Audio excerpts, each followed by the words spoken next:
Hello दोस्तों, my self Arshpreet Singh और मैं आपके इकोनॉमी मेंस 2020 पीवाईक्यूज डिस्कस करने वाला हूं अभी। है ना। अब हम देखते हैं जो हमारा पहला सवाल है, that is regarding intra generational और inter generational issues of equity from perspective of inclusive growth and sustainable development. अब इंक्लूसिव ग्रोथ वाली जो थीम है ये यूपीएससी की फेवरेट थीम है। हमने अभी पिछले 2021 के सवालों में देखा कि जो यूपीएससी ने पूछा है कि कैसे एमएसएमईज को हम इंक्लूड कर सकते हैं विद इंक्लूसिव ग्रोथ। अब इसमें माइक्रो स्मॉल सब कुछ आएगा, है ना। तो यूपीएससी इंक्लूसिव ग्रोथ और सस्टेनेबल डेवलपमेंट में पूछता ही पूछता है। आपका ये रेडी रेकनर इसके रिगार्डिंग प्रिपेयर होना चाहिए with respect to employment, with respect to agriculture, with respect to income. ये सब आपका रेडी होना चाहिए। अब इस सवाल को देखते हैं, क्वेश्चन की डिमांड समझने की कोशिश करते हैं कि पूछा क्या गया है। इन्होंने पूछा है कि जैसे इंट्रा जनरेशनल हमारे जो इक्विटी मतलब जो हमारी इक्वल डिस्ट्रीब्यूशन ऑफ रिसोर्सेज है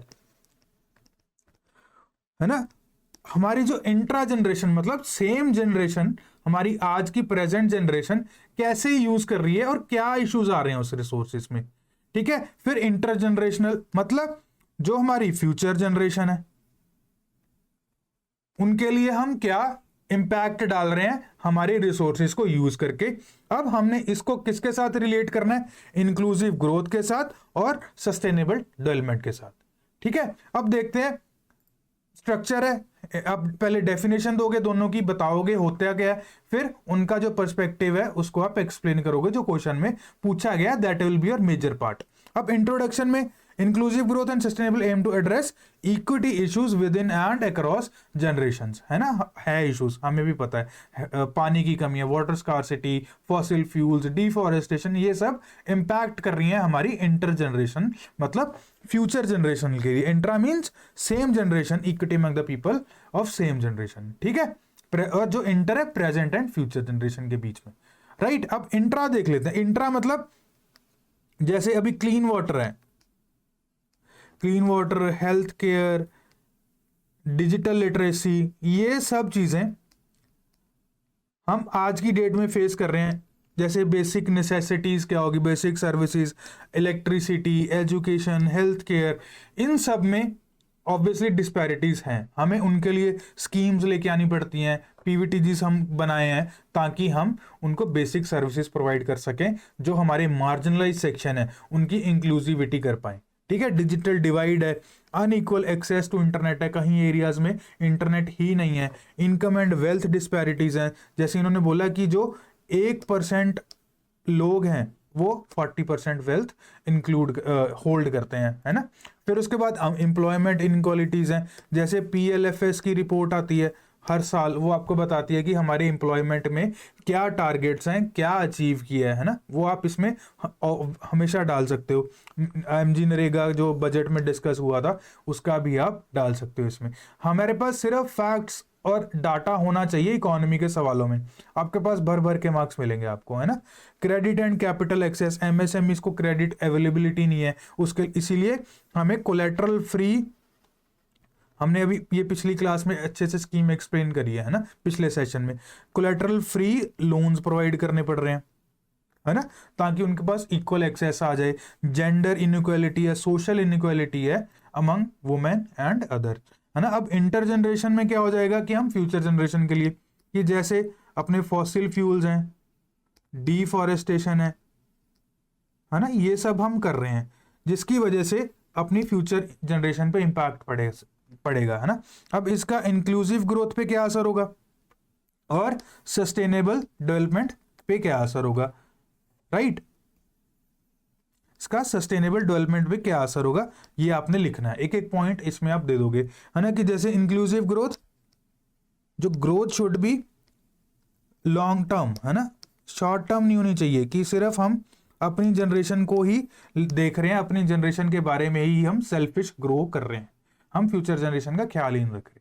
ठीक है। फिर उसके बाद जो सस्टेनेबल डेवलपमेंट है उसमें हम क्या लिखेंगे कि जो हमारे नेचुरल रिसोर्सेज हैं उनको प्रिजर्व करो ताकि दैट कैन हेल्प और ऑप्टिमम यूज कर सके हमारी जो फ्यूचर जनरेशन है उसको।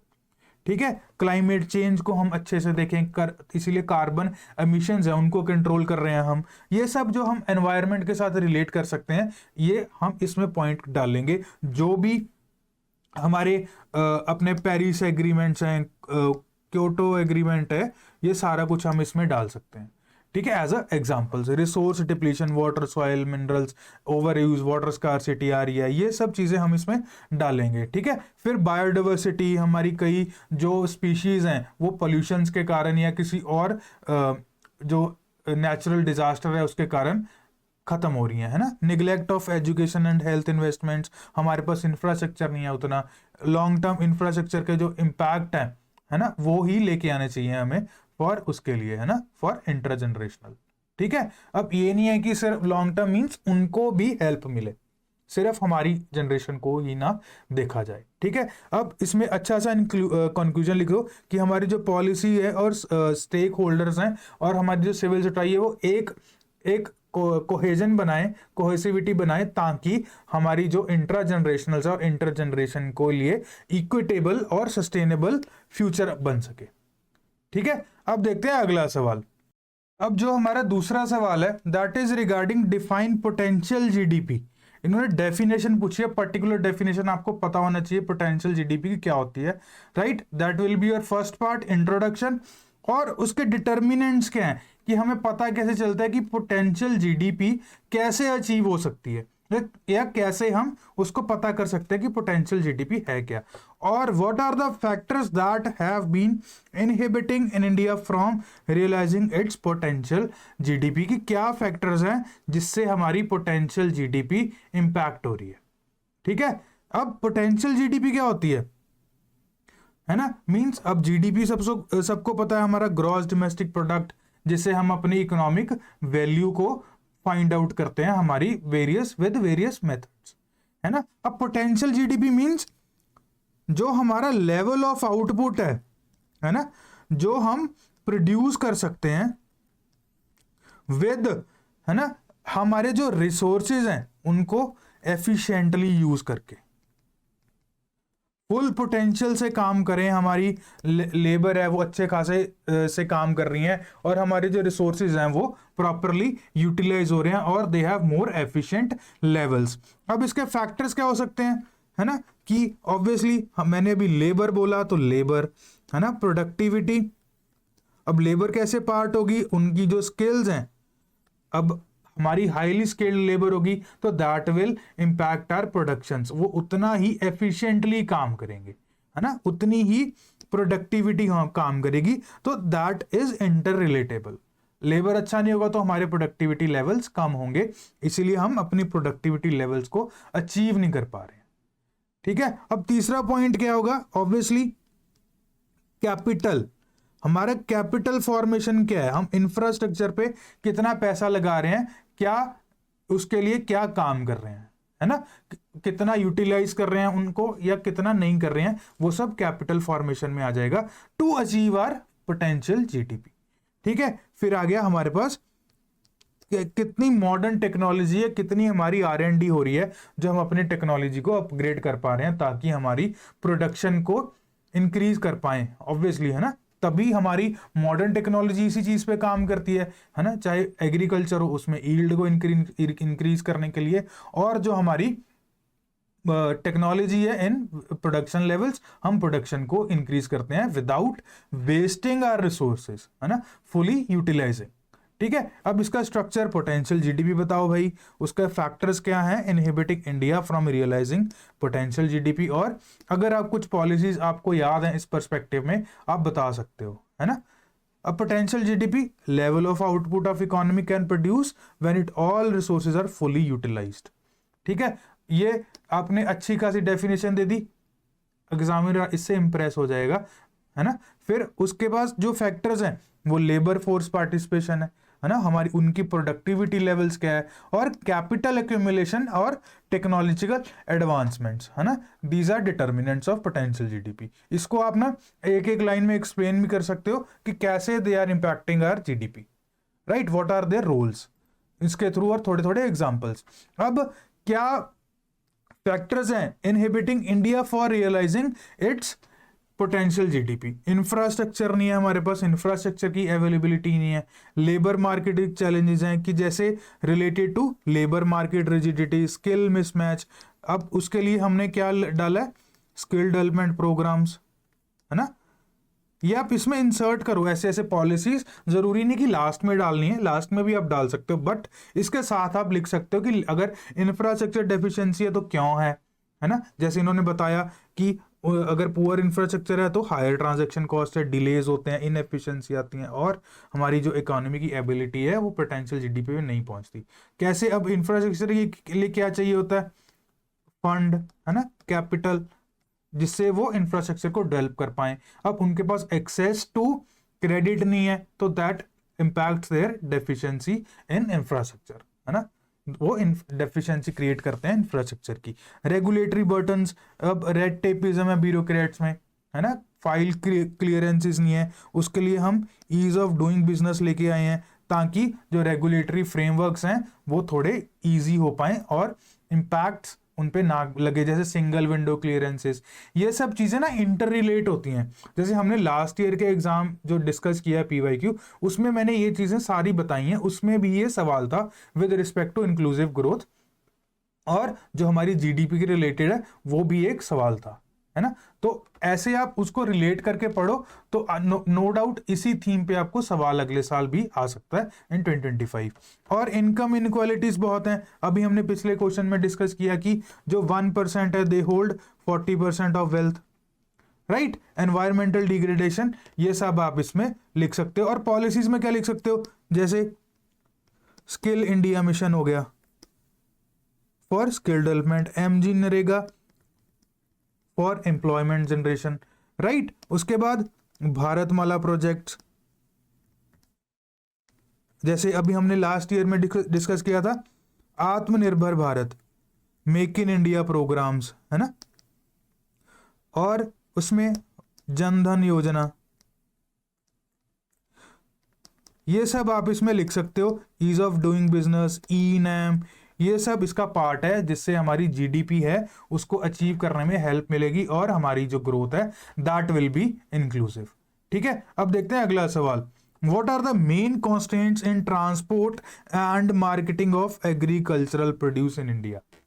ठीक है, तो अब इस सवाल में पूछा गया कि कॉन्स्टेंट्स क्या है हमारे ट्रांसपोर्ट और मार्केटिंग में जो हमारा एग्रीकल्चर प्रोड्यूस है, कि हमारा जो अगर फार्मर प्रोड्यूस कर रहा है एग्रीकल्चर को तो कंज्यूमर तक पहुंचने में उनको क्या क्या दिक्कतों का सामना करना पड़ रहा है, ये आप इस सवाल में लिखोगे। ठीक है, सबसे पहले तो आप लिखोगे कि इसका रोल क्या है ट्रांसपोर्ट और मार्केटिंग का।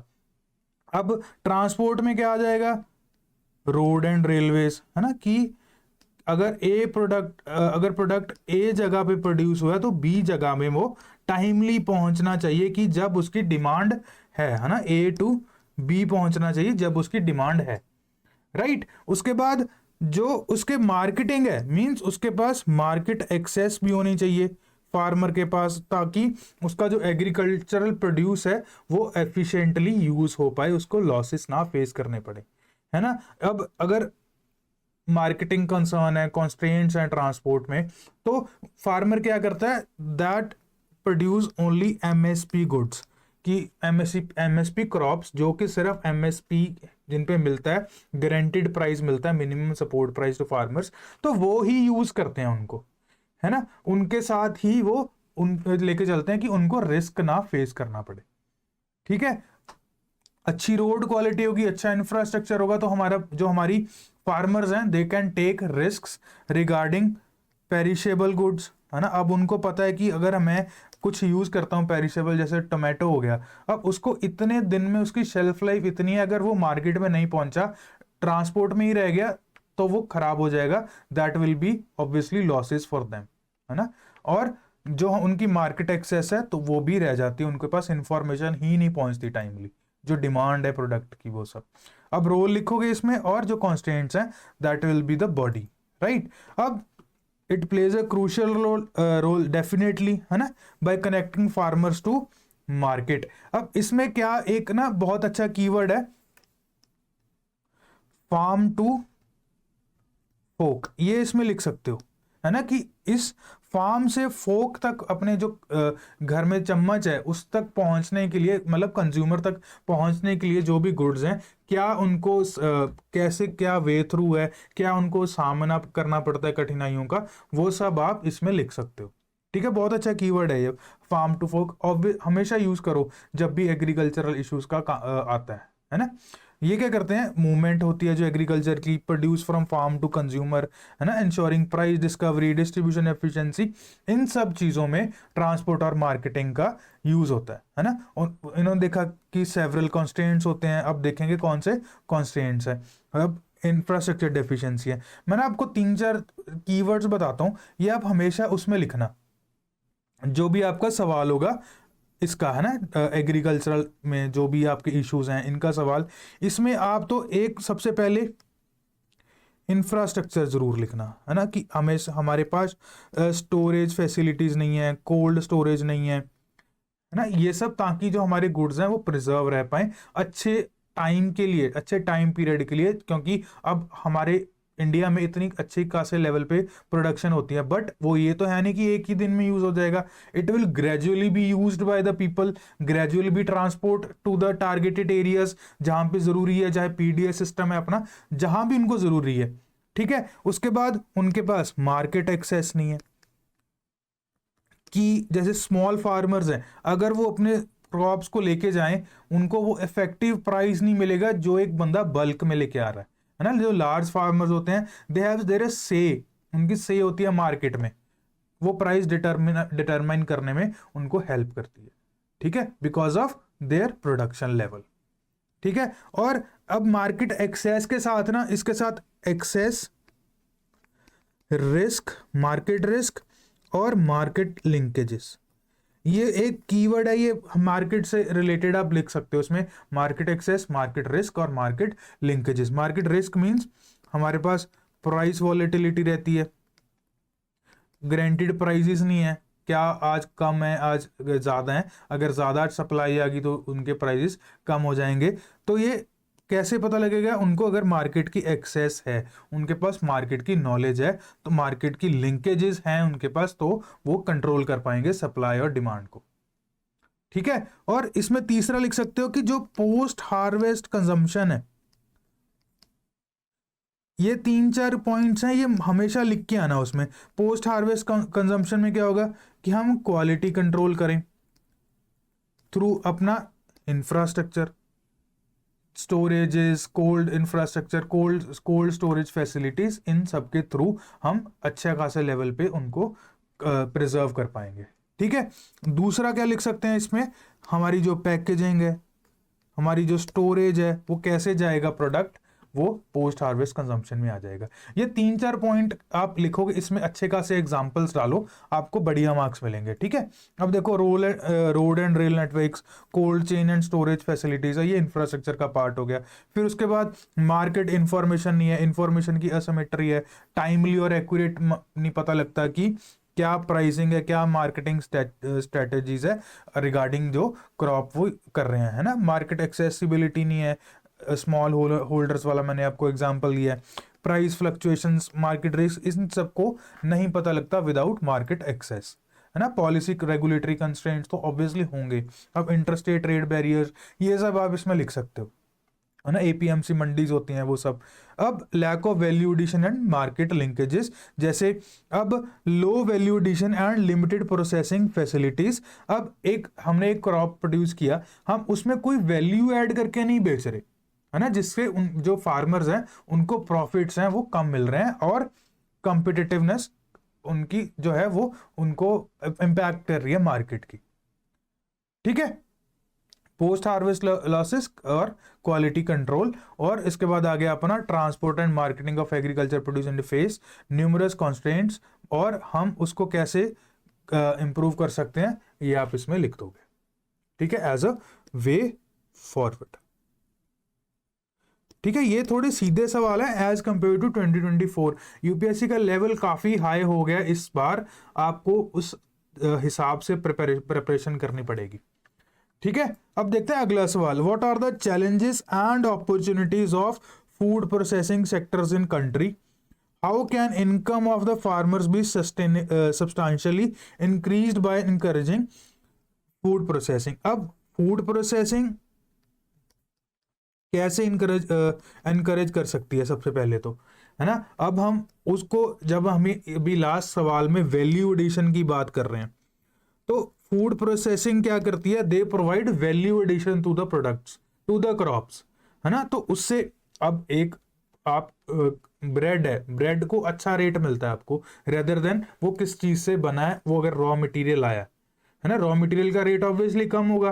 तो इसलिए जैसे हम सपोज रबर, है ना, रबर का रेट कम है, बट जो टायर है उनका रेट ऑब्वियसली, उनमें वैल्यू एडिशन होगी, वो हमारी यूटिलिटी बन गया, तो इसलिए उसकी जो वैल्यू है वो इंक्रीज होगी है। तो ऐसी वैल्यू एडिशन करती हैं फूड प्रोसेसिंग इंडस्ट्रीज फार्मर्स की जो क्रॉप्स होती हैं, ठीक है। इससे फार्मर्स की जो इनकम है दैट विल ऑब्वियसली इंक्रीज। और जो फूड प्रोसेसिंग सेक्टर है वो अपनी कंट्री में क्या चैलेंजेस फेस करता है और क्या अपॉर्चुनिटीज फेस करता है, इसको आप एक अगर टेबुलर फॉर्म में लिख दोगे, टेबुलर फॉर्म में लिख दो, अलग अलग लिखना है तो अलग अलग लिख सकते हो आप, ठीक है। अब जो इसका स्ट्रक्चर है दैट इज, हम उसमें फूड प्रोसेसिंग सेक्टर को एक्सप्लेन करेंगे, चैलेंजेस और अपॉर्चुनिटीज को एज टेबुलर फॉर्म लिख देंगे, है ना। एक टेबल बना के उसी में हम एक पॉइंट की एक्सेस टू मार्केट, उसकी जो चैलेंजेस हैं और उसकी जो अपॉर्चुनिटीज हैं वी कैन राइट, है ना, उसकी, और इनकम ऑफ फार्मर्स को कैसे इंक्रीज कर सकते हैं, ठीक है। फिर कंक्लूजन, फूड प्रोसेसिंग को चैलेंजेस और अपॉर्चुनिटीज दोनों फेस करनी पड़ती हैं। क्या प्रोवाइड करती हैं वो, वैल्यू एडिशन, मार्केट एक्सपेंशन, और एक्सपोर्ट्स को भी वो इम्प्रोवाइज करती हैं, वो एक्सपोर्ट्स को भी हेल्प करती हैं हमारे फार्मर्स के लिए, ठीक है। अब जैसे सेल्फ सस्टेन्ड होगा हमारा, सेल्फ रिलायंट होगी हमारी कंट्री, है ना, मतलब कि हमारे पास हम अपना खुद प्रोड्यूस कर रहे हैं और हमारी जो कंट्री है उसके लिए सफिशिएंट है, और जो हमारे पास एक्स्ट्रा बचेगा that we can also export. अब पीएलआईज होते हैं, है ना, प्रोडक्ट लिंक्ड इंसेंटिव्स, वो क्या करते हैं, किसी एक पर्टिकुलर प्रोडक्ट को इंक्रीज करने के लिए, उसकी डिमांड को या उसकी प्रोडक्शन को इंक्रीज करने के लिए वो इंसेंटिव्स प्रोवाइड करते हैं, ठीक है। तो इससे हम एक्सपोर्ट्स को भी बूस्ट करते हैं, राइट। फिर आ गया, अब इसमें मैंने आपको बताया टेबल बनाओ, जो इसके चैलेंजेस हैं पहले तो वो लिखो, उसका जो सॉल्यूशंस हैं, अपॉर्चुनिटीज हैं, वो साथ की साथ उसको एड्रेस कर दो, ठीक है। एग्जामिनर को पता है कि आपको अच्छी खासी अंडरस्टैंडिंग है एग्जाम की, ठीक है। फिर अब इसमें क्या बोला है, कोल्ड स्टोरेज इंफ्रास्ट्रक्चर की जो प्रॉब्लम है, अब उनमें हमें क्या करना है, फूड पार्क और एग्रीकल्चरल एग्रो प्रोसेसिंग क्लस्टर्स बनाओ, जिससे हमारा रूरल और इंफ्रास्ट्रक्चर लॉजिस्टिक्स इंक्रीज हो पाए। टेक्नोलॉजी को अपग्रेड करो, है ना, लो अडॉप्शन ऑफ मॉडर्न टेक्नोलॉजीज हैं, हम कुछ ऐसी इनोवेशंस लेके आए, कुछ ऐसी ऑटोमेशन टेक्नोलॉजी वैल्यूडेशन लेके आए जिससे कंज्यूमर नीड्स को मीट कर पाए, ठीक है। रेगुलेटरी फ्रेमवर्क्स, जो आउटडेटेड रेगुलेशंस हैं उनके लिए हम ईज ऑफ डूइंग बिजनेस लेके आए ताकि हम बूस्ट कर पाए अपनी इकोनॉमी को। मार्केट एक्सेस, मार्केट की जो एक्सेस है उसको अवेलेबल कराओ, जैसे हमने ई नैम, ONDCs, है ना, ये सब इस्टेब्लिश किए हैं, ये आप इसमें पढ़ोगे आगे, है ना। ग्लोबल कॉम्पिट, ये ना सिर्फ एग्जांपल्स आप इसमें लिख दो, आपको अच्छे खासे एग्जामिनर विल बी इम्प्रेस्ड आपके इन एग्जांपल से। ग्लोबल कॉम्पिटिटिवनेस, एम्प्लॉयमेंट, ये सारी चीजें आप इसमें लिखोगे, है ना। फिर कैसे फार्मर की इनकम को इंक्रीज कर सकते हैं, थ्रू फूड प्रोसेसिंग। पहले तो एक FPO बनाओ। FPO होती क्या है, जो स्मॉल फार्मर्स होते हैं वो मिलके एक ऑर्गेनाइजेशन बना लेते हैं ताकि जो उनकी से है वो इंक्रीज हो पाए, जो उनकी कुछ डिमांड्स हैं वो इकट्ठे मिलके रख पाए। अब एक छोटा फार्मर अपनी कुछ डिमांड रखेगा तो ऑब्वियसली कोई नहीं सुनेगा उसको। अब एक लार्ज स्केल पे मास जो आएगी, ऑर्गेनाइजेशन बनी होगी उनकी फार्मर प्रोड्यूसर्स की, स्मॉल फार्मर्स की, अगर वो कुछ ऐसे डिमांड करेगी तो उनको सुनना पड़ेगा, बिकॉज एक लार्ज स्केल पे डिमांड आ रही है, ठीक है। अब उससे क्या फायदा होगा, they can negotiate better prices, market की एक्सेस इंप्रूव होगी उनको, है ना, फॉर रॉ मटेरियल्स, ठीक है। अब उसके बाद एक्सेस टू फाइनेंस उनको देना पड़ेगा, है ना, जैसे हमने क्रेडिट गारंटी स्कीम्स लेके आए हैं, ठीक, ताकि उनको कोलेटरल फ्री लोन मिल सके, ताकि वो अपने प्रोडक्शन को इन बूस्ट कर पाए, ठीक है। और on farm off farm processing activities भी खुद इन्वेस्ट कर पाए उनमें। स्ट्रेंथन एक्सटेंशन सर्विसेज, है ना, extension service, training, capacity building programmes, educate, food processing. जैसे अब हमने कोई स्कीम बनाई है, या कोई हमने एम किसान करके एप्लीकेशन बनाई है, या मुद्रा किसान क्रेडिट कार्ड्स बनाए हैं, तो उन सब की एजुकेशन कैसे प्रोवाइड करेंगे हम? Through extension services with respect to food processing, कि फूड प्रोसेसिंग में उनका क्या रोल है। ठीक है। फैसिलिटेट टेक्नोलॉजी ट्रांसफर, अगर हमारी कोई टेक्नोलॉजी बन रही है, रिसर्च एंड डेवलपमेंट हो रही है थ्रू इंडस्ट्री एकेडमिया कोलैबोरेशंस, तो हम उसको हम ट्रांसफर किस में करेंगे? अपनी फूड प्रोसेसिंग इंडस्ट्रीज, जिससे हमारी फार्मर्स की इनकम को और फार्मर्स की प्रोडक्शन में हेल्प हो। ठीक है। अब वैल्यू एडिशन, मार्केट एक्सपेंशन ये सब प्रोवाइड करता है हमें, रूरल डेवलपमेंट प्रमोट करो, और फूड सिक्योरिटी और न्यूट्रिशन और इकोनॉमिक ग्रोथ में भी कंट्रीब्यूट करती हैं कौन? Food processing industries. ठीक है। अब देखते हैं अगला सवाल। Explain the meaning of investments in an economy in terms of capital formation, discuss the factors to be considered while designing a concession agreement between a public entity and a private entity। ठीक है। सो इस सवाल में आपको ना सबसे पहले keywords क्या देखते हैं हम? कैपिटल फॉर्मेशन क्या है ना। दूसरा कीवर्ड क्या है कि जो फैक्टर्स हैं that are considered while designing concession agreement between public entity and private entity. अब जो कंसेशन एग्रीमेंट करते हैं उनके लिए हमें कौन कौन से फैक्टर्स देखने पड़ते हैं, ताकि जो गवर्नमेंट है ये उसको रेवेन्यू और जो उसका रिस्क इन्वॉल्व है उस प्रोजेक्ट में, वो सब उससे अवेयर हो। ठीक है। That should be the factors, right. अब कैपिटल फॉर्मेशन क्या होता है? It can be human capital and physical capital. अब कैपिटल का मतलब ये होता है कि लॉन्ग टर्म इन्वेस्टमेंट्स, कि जो आप अगर आज इन्वेस्ट कर रहे हो हमारे ह्यूमन कैपिटल में, अगर आप ह्यूमंस की स्किल्स डेवलपमेंट में काम कर रहे हो, तो आगे जाके आपका जो डेमोग्राफिक डिविडेंड है that will be providing you more productions, more capital, more revenue और इकोनॉमिक ग्रोथ। और फिजिकल कैपिटल जैसे मशीनरी, बिल्डिंग्स, है ना, इन सब में अगर आप इन्वेस्ट कर रहे हो तो उससे हमें क्या बेनिफिट होगा। ठीक है। अगर हम उसमें इन्वेस्ट कर रहे हैं, that will be the first part. और उस जो फैक्टर्स हैं, अब 5 से 6 फैक्टर्स लिख दो। जैसे हमारे पीपीपी मॉडल्स होते हैं, है ना, और अगर आपने देखा होगा आप रोड्स पे ट्रेवल कर रहे हो तो टोल प्लाजाज लगे होते हैं जिन पे आप एक एज अ टोल कटवाते हो अपने वाइल ट्रेवलिंग, है ना, कि आप उन्होंने जो आप इंफ्रास्ट्रक्चर बनाने में जो पैसा लगा है वो थ्रू टोल वो आपसे लेना शुरू कर देते हैं एज रेवेन्यू, है ना। उन कई मॉडल्स होते हैं जैसे बिल्ट, ऑपरेट और ट्रांसफर। वो पहले बनाएंगे, है ना, with government and private investments, फिर उसको थोड़ा साल चला के फिर जो ओनरशिप होगी that will be transferred to government, है ना। Government has major shares over it. तो इसमें हम देख लेते हैं कि क्या क्या फैक्टर्स होते हैं, और पहले तो इसका मीनिंग लिख देंगे, इन्वेस्टमेंट क्या होता है इसका इन कैपिटल फॉर्मेशन, और factors to be consider while designing, ये फैक्टर्स लिखेंगे जो मेजर पार्ट होगा अपने सवाल का, है ना। तो अब हम देख लेते हैं कि, है ना, मैं आपको ऐसे ही बता देता हूँ कि कौन कौन से फैक्टर्स होंगे। अब जैसे अगर आप कोई टेंडर निकाल रहे हो, है ना, तो उसमें सबसे पहले तो फेयर कंपटीशन होना चाहिए, कि उसमें मोनोपोली नहीं होना चाहिए कि हर एक एग्रीमेंट या हर एक पार्टनरशिप एक ही कंपनी को जा रही है। ठीक है, वो नहीं होना चाहिए, एक फेयर कंपटीशन एग्जिस्ट करना चाहिए। दूसरा, स्कोप ऑफ प्रोजेक्ट, है ना, मतलब प्रोजेक्ट के बारे में जो भी इंफॉर्मेशन है उसका क्या नेचर है, क्या सर्विसेज प्रोवाइड करेगा, है ना, क्या ड्यूरेशन है, ये सब कुछ उसमें लिखना होगा। You must have to mention this. और क्या परफॉर्मेंस होगी उसकी, ये सब चीजें स्कोप ऑफ द प्रोजेक्ट में लिखना चाहिए। That will be the second factor.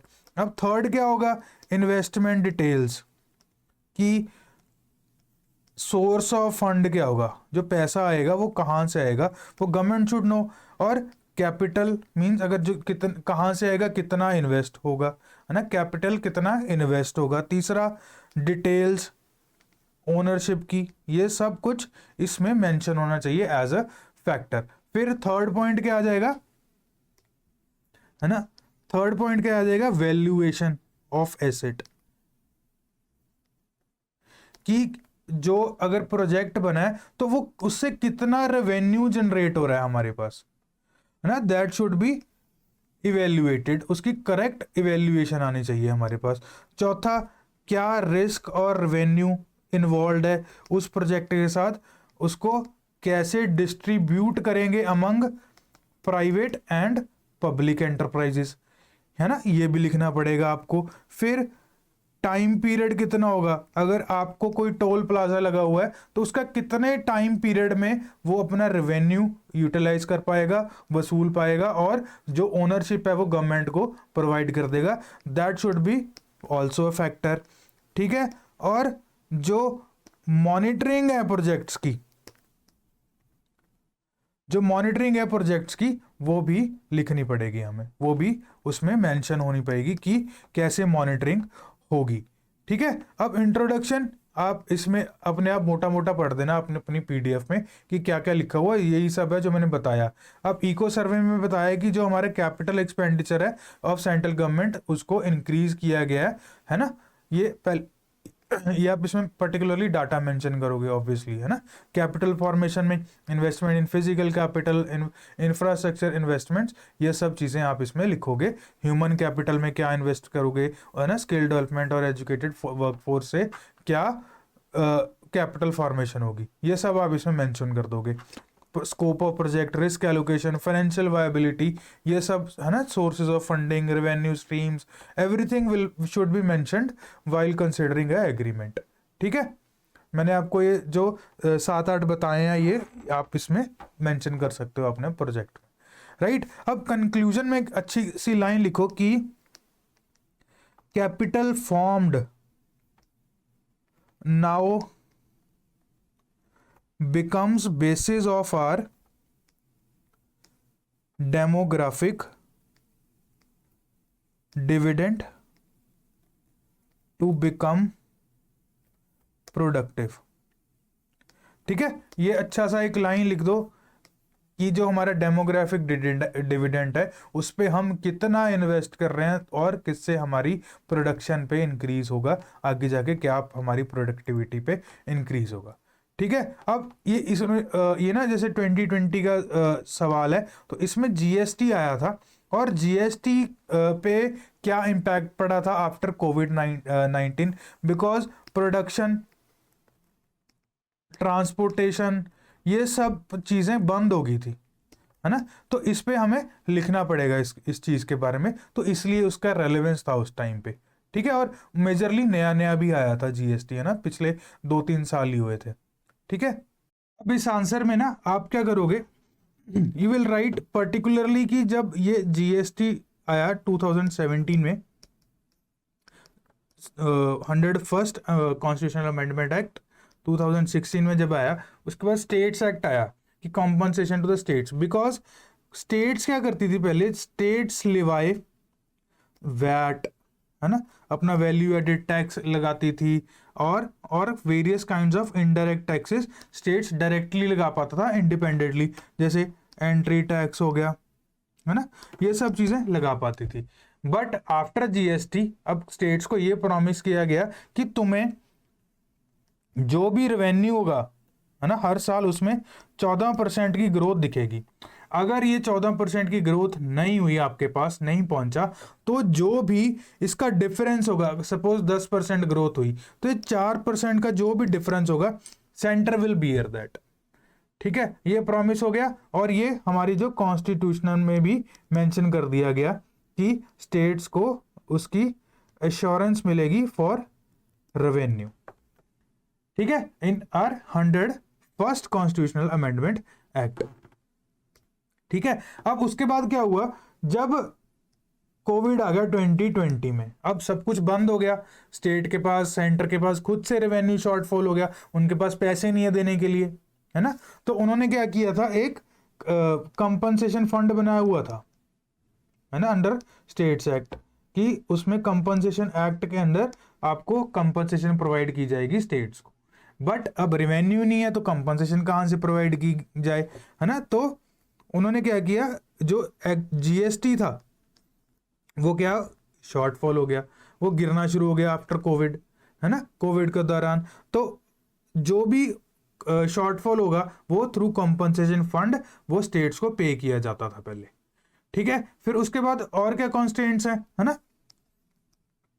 2020 जो कोविड इम्पैक्ट है वो भी आपको मैं ऐसे ही बता दूंगा, है ना। जो आंसर है वो आप आराम से बाद में पढ़ लेना डिटेल्स में, है ना। एग्जांपल्स मैं आपको शेयर करता रहूंगा इसमें, ठीक है। और फिर उसके बाद जो क्या हुआ, ये एक कंपनसेशन सेस बन गया जिसमें स्टेट्स को कंपनसेशन मिलेगी। और ये कंपनसेशन कैसे लगेगी, on luxury goods and sin goods. अब सिन गुड्स कौन से होते हैं, जैसे तंबाकू, है ना, ये सब चीजें। लग्जरी गुड्स कार्स हो गया, इन सब चीजों पे आपको कंपनसेशन सेस पर्टिकुलरली लगाना पड़ेगा। और ये कंपनसेशन सेस के थ्रू जो भी शॉर्टफॉल्स होगा जीएसटी में वो स्टेट्स को प्रोवाइड किया जाएगा, ठीक है। अब उसके बाद कोविड आ गया, है ना। 2020 में कोविड आया तो सारा कुछ प्रोडक्शन वगैरह सब कुछ बंद हो गया और शार्प डिक्लाइन आ गया हमारी इकोनॉमी में, है ना। इकोनॉमिक स्लो डाउन आ गया,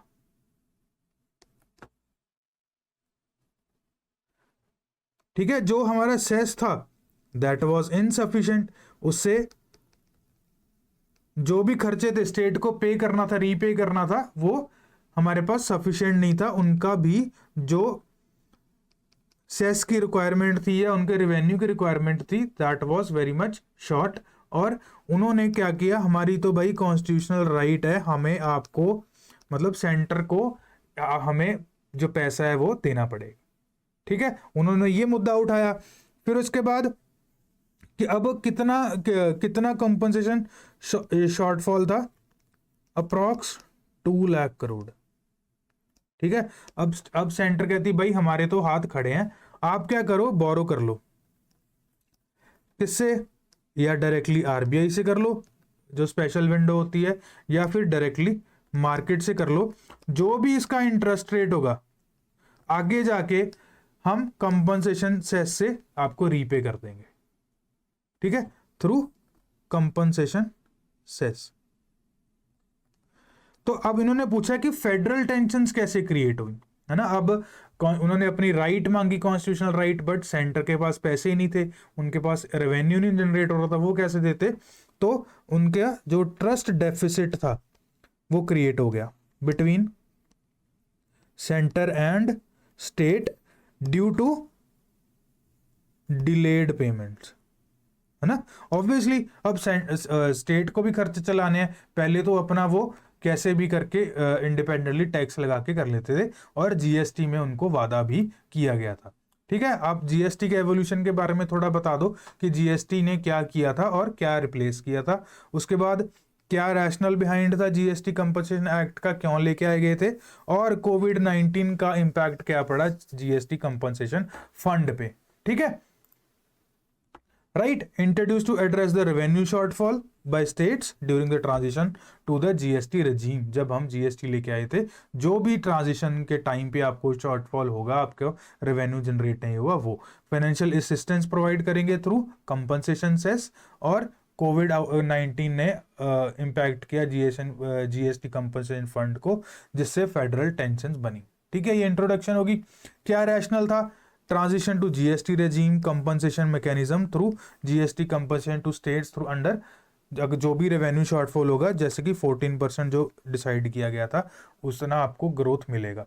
फिर revenue neutrality, primary objective of compensation mechanism was to ensure revenue neutrality for state during the transition GST. Obviously वही आपको रेवेन्यू ग्रोथ की बात कर रहे हैं इसमें। फाइनेंशियल स्टेबिलिटी की बात हुई, है ना, ये सब लेके आने की बात है। फिर कोविड-19 के बाद इकोनॉमिक स्लो डाउन हो गया, रेवेन्यू शॉर्टफॉल हो गया, अप्रॉक्स 2 लाख करोड़ का उनको नुकसान हो गया, है ना, इतना शॉर्टफॉल हो गया कंपनसेशन सेस का। और कंपनसेशन फंड की डिप्लीशन होगी, न्यू फेडरल टेंशन्स आ गई, है ना, ट्रस्ट डेफिसिट क्रिएट हो गया due to delays in compensation. उनका कॉन्स्टिट्यूशनल राइट था, वो भी गलत नहीं थे, है ना, बट सेंटर के पास पैसा ही नहीं था। सो ये सब चीजें आप इसमें लिख सकते हो, ठीक है। और कंक्लूजन में कि हम जो ये टेंशन्स हैं इनको कोलैबोरेटिव एफर्ट से एड्रेस करके और उनको एक सस्टेनेबल सॉल्यूशन लेके आओ जिसके फिस्कल इकोनॉमी आई और कोऑपरेटिव फेडरलिज्म आ सके अपने जीएसटी में। आप इसको एंड कर दोगे, ठीक है। अब what are the major factor responsible for making rice wheat system a success? In spite of success, how has this system become bane in India? अब हमें पता है कि जो राइट और वीट है उसकी सक्सेस में क्या चीज़ों का कंट्रीब्यूशन है ना, कैसे वो सक्सेसफुल हुआ और हमारी जो इंडिया है वो सेल्फ रिलायंट और हमारा सेल्फ सफिशिएंट बना, है ना। उसके लिए क्या फैक्टर्स रिस्पॉन्सिबल थे, जैसे गवर्नमेंट की support via minimum support price, है ना, उनके लिए पॉलिसीज लेके आए और अच्छी खासी सक्सेस हुई है, बहुत बढ़िया है ना। हमारी इंडिया में जो न्यूट्रिशनल वैल्यू है, बिलो पॉवर्टी जो लोग हैं उनके लिए हेल्पफुल है, बट वो बेन कैसे है इंडिया के लिए? बेन मीन्स हार्मफुल, है ना, बून मीन्स गुड, ठीक है। हमारे लिए हार्मफुल कैसे है ना, देखते हैं। अब जो हमारी पहली इंट्रोडक्शन आएगी है ना, उसमें क्या लिखेंगे कि जो रोल और राइस है ना, उसका क्या सक्सेसफुल एग्रीकल्चरल सिस्टम में क्या रोल है हमारे, और उसके क्या फैक्टर रिस्पॉन्सिबल है सक्सेसफुल में एग्रीकल्चर सिस्टम में, ठीक है। और क्या कैसे ये जो हमारा वीट राइस का सिस्टम है कैसे बेन बना इंडिया में, इसके बारे में आपको लिखना पड़ेगा। तो अब इसमें आप लिखो कि जैसे आपको थोड़ा बहुत पता होना चाहिए कि राइस कब ग्रो होता है, खरीफ सीजन में, है ना, ड्यूरिंग मॉनसून। इसमें आप इंट्रोडक्शन लिख सकते हो। फिर उसके बाद वीट के बारे में लिखो, वीट कब होता है, राबी सीजन में, है ना, कब, विंटर में हम लगाते हैं। तो इससे आप इंट्रोडक्शन कर सकते हो, है ना। अब इनकी ग्रोथ के लिए हमें क्या चाहिए, क्या या सक्सेस क्यों हुई, है ना, हमारी इंडिया में। तो आप उसमें 3-4 पॉइंट लिख दो कि जैसे, तो सबसे पहले भाई फेवरेबल क्लाइमेट कंडीशंस हैं, जैसे हमारे इंडो गंगेटिक प्लेन्स हैं उन पे ही ये ग्रो होता है, जैसे पंजाब, बिहार, यूपी, ये वाली बेल्ट पे, हरियाणा वाली बेल्ट पे इसको ग्रो करते हैं। क्लाइमेटिक कंडीशन जैसे हमारे पास फर्टाइल सॉइल है यहाँ पे, है ना, वाटर की सफिशिएंट अवेलेबिलिटी है, और जो टेम्परेचर है वो एडिक्वेट है जितना हमें रिक्वायर्ड है, और जो रेनफॉल है वो भी सफिशिएंट है जितनी हमें चाहिए। पहले तो फेवरेबल क्लाइमेट है। दूसरी टेक्नोलॉजी, है ना, हमारी जो मॉडर्न टेक्नोलॉजी है, जैसे high yielding variety of seeds, है ना, ये सब उनमें कैसे हेल्प करी। और farming equipments, modern farming equipment, जिससे फार्मर्स का काम आसान हो गया, है ना, उसकी ग्रोथ के लिए, हार्वेस्टिंग के लिए उनको हेल्पफुल हुई। तीसरा एमएसपी थ्रू गवर्नमेंट सपोर्ट, है ना। और मार्केट की जो डिमांड है, अब वीट और राइस की जो डिमांड है डोमेस्टिक और इंटरनेशनली दोनों हाई डिमांड है, तो उसको प्रमोट करने के लिए हमने क्या किया, फार्मर्स को इंसेंटिव प्रोवाइड किए थ्रू एमएसपीज कि आपको गारंटीड प्राइस मिलेगा आप अगर इतनी इस प्रोडक्शन करते हो, ठीक है। फिर उसके बाद आप दूसरा जो पूछा गया है उसमें क्या करोगे, आप चैलेंजेस लिखोगे कि क्या चैलेंजेस चाहिए उसमें, ठीक है, क्या क्या चैलेंजेस आ रहे हैं, कैसे वो बेन बना हमारी इंडिया के लिए। सबसे पहले तो नेचुरल रिसोर्स डिप्लीशन, है ना, वो कैसे हुआ। अब हम एक ही क्रॉप उगा रहे हैं, है ना, अब उससे हमारी जो सॉइल है उसकी फर्टिलिटी इंपैक्ट होगी, और उससे सॉइल इरोजन होगा, जो सॉइल की न्यूट्रिएंट वैल्यू है वो डिक्रीज होगी, है ना, और सॉइल की हेल्थ डिक्रीज होगी, ठीक है। और क्या होगा, है ना, वाटर स्कार्सिटी आ गई है। अब जो हरियाणा और पंजाब है उसको क्या कंसिडर किया गया उसमें कि जो डिस्ट्रेस्ड वाटर कैपेसिटी हो गई है due to production of rice, है ना, तो उससे हमारा जो वाटर एक्सट्रैक्शन है, ग्राउंड वाटर एक्सट्रैक्शन है, उसकी वजह से वाटर स्कार्सिटी आ गई है ना। ये आप लिखोगे नेचुरल रिसोर्स डिप्लीशन में। और क्या पॉइंट होगा, और क्या चैलेंज है हमारी इसमें, है ना, मोनोकल्चर प्रैक्टिस कर रहे हैं हम सिर्फ, है ना, हमें इंसेंटिव मिल रहा है, गारंटेड प्राइस मिल रहा है तो बाय गवर्नमेंट, तो हम मोनोकल्चर प्रैक्टिस कर रहे हैं जिसमें सिर्फ राइस और वीट लेके आ रहे हैं, है ना। इससे इससे क्या इंपैक्ट हो रहा है, सॉइल एरोजन, और जो पेस्टिसाइड्स हैं उनकी मात्रा बढ़ रही है हमारी सॉइल में, जिससे डिजीजेस भी इंक्रीज हो रहे हैं, ठीक है। और क्या हो गया, अब कुछ सालों में जो हमारी ईल्ड है वो स्टेगनेंट हो गई है। रीजन, जो हमारी सॉइल है वो डिग्रेडेड है due to leaching of nutrients in our soil, है ना। लेयर्स ऑफ अर्थ के अंदर जो न्यूट्रिएंट्स है वो लीच कर गए हैं थ्रू द वाटर, है ना, वाटर के साथ वो नीचे चले गए। और climate variability,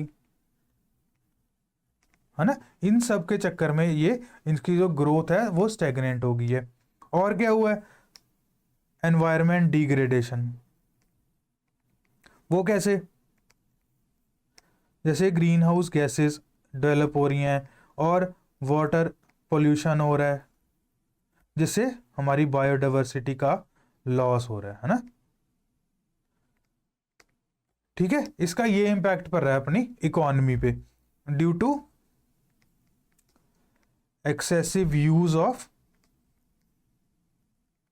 chemical fertilizers and pesticides, ठीक है जी। ये हमारा होलिस्टिक जवाब हो गया अपने सवाल के लिए, है ना। यही सब चीज़ें उन्होंने लिखी हुई हैं, आप इसको अपने पीडीएफ में पढ़ लेना, ठीक है। और कंक्लूजन दे देना कि वो हमारी जो फूड सिक्योरिटी है, एनवायरनमेंट सस्टेनेबिलिटी है, इसको मेंटेन करते हुए हमें अपना इंटीग्रेटेड और डाइवर्सिफाइड फार्मिंग सिस्टम लेके आना है ना, जिससे हम एनवायरनमेंट को भी प्रोक्योर कर पाए, राइट। अब अगला सवाल क्या है, suggest measures to improve water storage and irrigation system to make its judicious use under depleting scenario. अब इसमें क्या लिखोगे आप कि हम वाटर स्टोरेज को इम्प्रूव करने के लिए क्या मेजर्स लेके आ सकते हैं, और जो हमारा इरिगेशन सिस्टम है ना, ये हमने अभी पिछली क्लास में पढ़ा था 2021 वाले में आई थिंक, कि माइक्रो इरिगेशन पे एक सवाल आया हुआ था यूपीएससी का, है ना, उन्होंने माइक्रो इरिगेशन पे पूछा हुआ था। सो यूपीएससी ऐसे ही चीज़ों को घुमा घुमा के पूछता रहता है, तो आप थीम्स पे स्टिक करो, थीम्स पे जरूर आप अपने पास एक डाटा कलेक्ट करके रखो, है ना। उन्होंने बोला कि वाटर स्टोरेज और इरिगेशन सिस्टम को कैसे जुडिशियसली यूज करके जो हमारी वाटर स्कार्सिटी है ना, उसको रिड्यूस किया जा सके, ये सवाल है इन्होंने पूछा, है ना। और हमें कुछ ऐसे मेजर्स बताने हैं, ठीक है। सबसे पहले तो हम इंट्रो में लिख देंगे हमारी वाटर स्कार्सिटी के बारे में कि वाटर स्कार्सिटी होती क्या है, और कुछ डाटा लिख देंगे कि जैसे 17% of world's population is in India, but उसके पास सिर्फ 4% ही फ्रेश वाटर है ना। तो मतलब हमारे पास ऑलरेडी कम पानी है, चलो, है ना, दैट डजंट जस्टिफाई, बट हमें एफिशिएंटली यूज करना पड़ेगा, जो हमारी वाटर स्कैर्सिटी है उसको कम करना पड़ेगा। वाटर को रिचार्ज और रिजुविनेट करने के लिए कुछ स्कीम्स गवर्नमेंट लेके आई है, उसको आप इसमें डालोगे। अब क्या मेजर्स लेके आई है to improve water storage system और इरिगेशन सिस्टम, ये आप लिखोगे इसमें, है ना। कौन सी स्कीम्स आई हैं वो आप लिख सकते हो। सबसे पहले क्या कर सकते हैं आप, जो हमारी वाटर स्टोरेज कैपेसिटी है ना, उसको इंक्रीज करोगे। अब वाटर स्टोरेज कैपेसिटीज में अब ऐसे तो है नहीं कि कहीं से हम पानी लाके इधर स्टोर कर दें, उसमें क्या करेंगे हम, रेन वाटर हार्वेस्टिंग करेंगे, है ना। रिजर्वॉयर्स बनाए जाएंगे ताकि जो यहाँ पे हमारा स्टोर्ड वाटर होगा हम इसको ड्राई पीरियड में यूज कर सके, ठीक है। हमने बस वाटर स्टोरेज कैपेसिटी के लिए इंफ्रास्ट्रक्चर बन गया। और हमने जैसे फॉर एग्जांपल राजस्थान में मुख्यमंत्री जन स्वावलंबन अभियान बनाया था, जिन्होंने हजारों रिजर्वायर्स बनाने की बात की है स्कीम के अंडर। मुख्यमंत्री जन स्वावलंबन अभियान, ठीक है। अब उसके बाद टैंक्स, जो हमारे टैंक्स हैं, हमारे पॉन्ड्स हैं जो सूखे पड़ गए हैं, उनको रीस्टोर करने के लिए आप हेल्प करोगे, ठीक है। जैसे तमिलनाडु में कुडीमरमठ स्कीम आई थी, जो कि जो ट्रेडिशनल इरिगेशन मेथड है उनको रिस्टोर करने के लिए बोला गया उन्होंने। फिर रेन वाटर हार्वेस्टिंग सिस्टम्स लेके आओ, है ना। जैसे अर्बन और रूरल एरियाज दोनों में आपको रेन वाटर हार्वेस्टिंग सिस्टम्स लगाने पड़ेंगे, जिससे जो हमारे एक्सटर्नल सोर्सेज हैं उन पे जो प्रेशर है या उन पे जो हम डिपेंडेंसी है वो कम हो पाए, ठीक है। और उसके बाद क्या लिखोगे आप, जैसे है ना, एक स्वार टेक्नोलॉजी है, system of water for agriculture rejuvenation, ठीक है। आप इस टेक्नोलॉजी का मेंशन कर सकते हो, आपको इसके बारे में पता होना चाहिए, है ना, कि स्वार टेक्नोलॉजी बनी किसके लिए हुई है ना। ये क्या करता है, अपना जो इरिगेशन सिस्टम है ना, shifts irrigation system from surface to measure moisture in plant roots. अब वो क्या करते हैं, जैसे एक पर्टिकुलर जहां पे ऐसे प्लांटेशन हो रखी है, तो यहीं पे वो क्या करेंगे, वो पाइप्स बिछा देंगे, जिससे धीरे पानी उनकी रूट्स को मिलता रहेगा और प्रॉपर न्यूट्रिएंट्स के साथ मिलता रहेगा, ठीक है। और उसमें क्या लगोगे, उसके बाद कर सकते हो, जैसे रिवर कैचमेंट्स क्रिएट करो। और इसमें रिवर कैचमेंट्स में एक आप और लिख सकते हो कि जो हमारे बोरवेल्स हैं वो डिसफंक्शनल हो चुके हैं, उनको रीस्टोर करो, है ना। ये भी हमारे उसमें रिचार्ज में हेल्प कर सकता है। और आगे हमने ये लिख दिया, डाटा हमने डायरेक्ट लिख दिया, है ना। ये वाटर स्कार्सिटी में लिख दिया कैसे वाटर रिसोर्सेज डिप्लीट हो रहे हैं, हमें वाटर स्टोरेज कैपेसिटी इंक्रीज करनी है, रिहेबिलिटेशन टैंक्स और पॉन्ड्स लिखने हैं, रेन वाटर हार्वेस्टिंग, स्वार टेक्नोलॉजी के बारे में, है ना, रिवर कैचमेंट मैनेजमेंट्स के बारे में। और हमारे पास जैसे माइक्रो इरिगेशन टेक्निक्स है ना, उसके लिए हमने प्रधानमंत्री कृषि सिंचाई योजना लेके आए हैं, ये लिखो। फिर internet of things, sensors, applications के थ्रू, जैसे क्रॉपिक एक एप्लीकेशन है ना, इसके बारे में आप गूगल करना, आपको अभी लॉन्च हुई है ये रिसेंटली ये।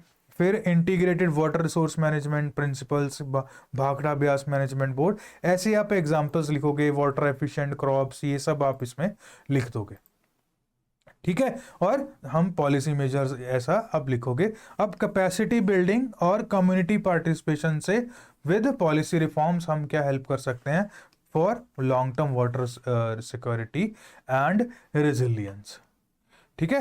That was the last question of 2020, ठीक है। मिलते हैं अब नेक्स्ट वीडियो में, थैंक यू। हेलो दोस्तों, वेलकम टू स्लीपी क्लासेस। तो दोस्तों आज हम साइंस एंड टेक के मेंस के क्वेश्चन करेंगे 2020 के। चलिए स्टार्ट करते हैं। यहाँ पे जो पहला क्वेश्चन है, what do you understand by nano technology and how is it helping in health sector. अगर हम यहाँ पे देखें नैनो टेक के ऊपर हमें क्या क्वेश्चन आ सकता है, हेल्थ के ऊपर यूपीएससी ने पूछ लिया, तो अब आपको एग्रीकल्चर के बारे में काफ़ी ज़्यादा जो है इसके ऊपर इंफॉर्मेशन रखनी है, ठीक है, वहां से ये क्वेश्चन आ सकता है। अब नैनो टेक का मतलब क्या है कि देखो कोई भी चीज़ है नैनो स्केल के ऊपर, ऐसा मतलब ये है कि पहले हम बड़े टीवी के ऊपर जो है टीवी देखते थे, धीरे धीरे वो स्लिम हो गए, है ना, अब तो बहुत पतले। वो क्या है, बेसिकली वही जो चीज़ है, वही सर्किट है, हमने छोटा करते गए। अब वो अगर मैं बोलूँ माइक्रोमीटर, अब नैनोमीटर के ऊपर बात कर रहे हैं, तो मतलब बहुत ही ज़्यादा स्मॉल। तो ये बेसिकली क्या है कि कोई भी मटेरियल के साथ जो आप नैनो स्केल के ऊपर करते हैं उसको हम नैनो टेक्नोलॉजी बोलते हैं। तो इट मीन्स कि अगर कोई यहाँ पे अगर हम सिंपल भाषा में समझे तो बड़ी चीज़ से लेके बहुत छोटी चीज़ और कुछ इसमें है नहीं, ठीक है। अब यहाँ पे जो है एक आपको फर्टिलाइजर जो है नैनो फर्टिलाइजर वो भी आपको देखना है।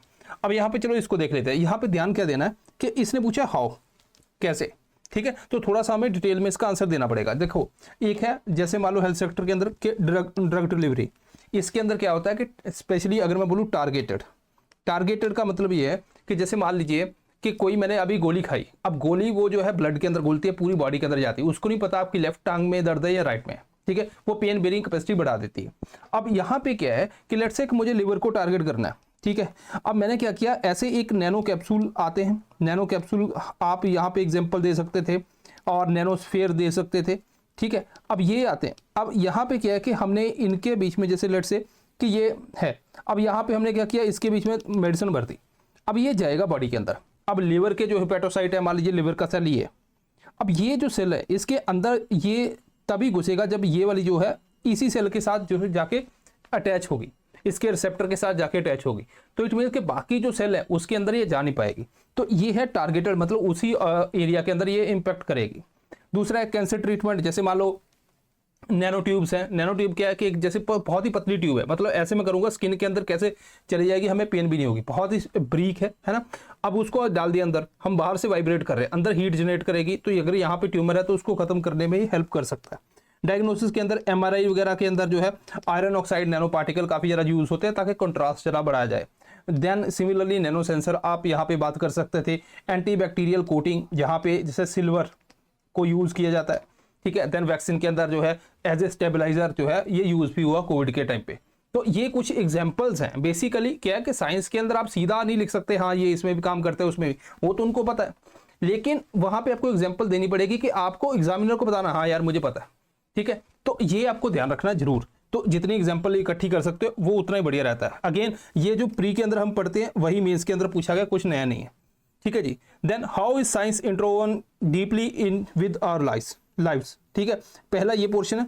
दूसरा what are the striking changes in agriculture trigger off by science based technology. तो बहुत ही मतलब वाइड है क्वेश्चन और बहुत ही सिंपल है, मैं इसको बोलूंगा।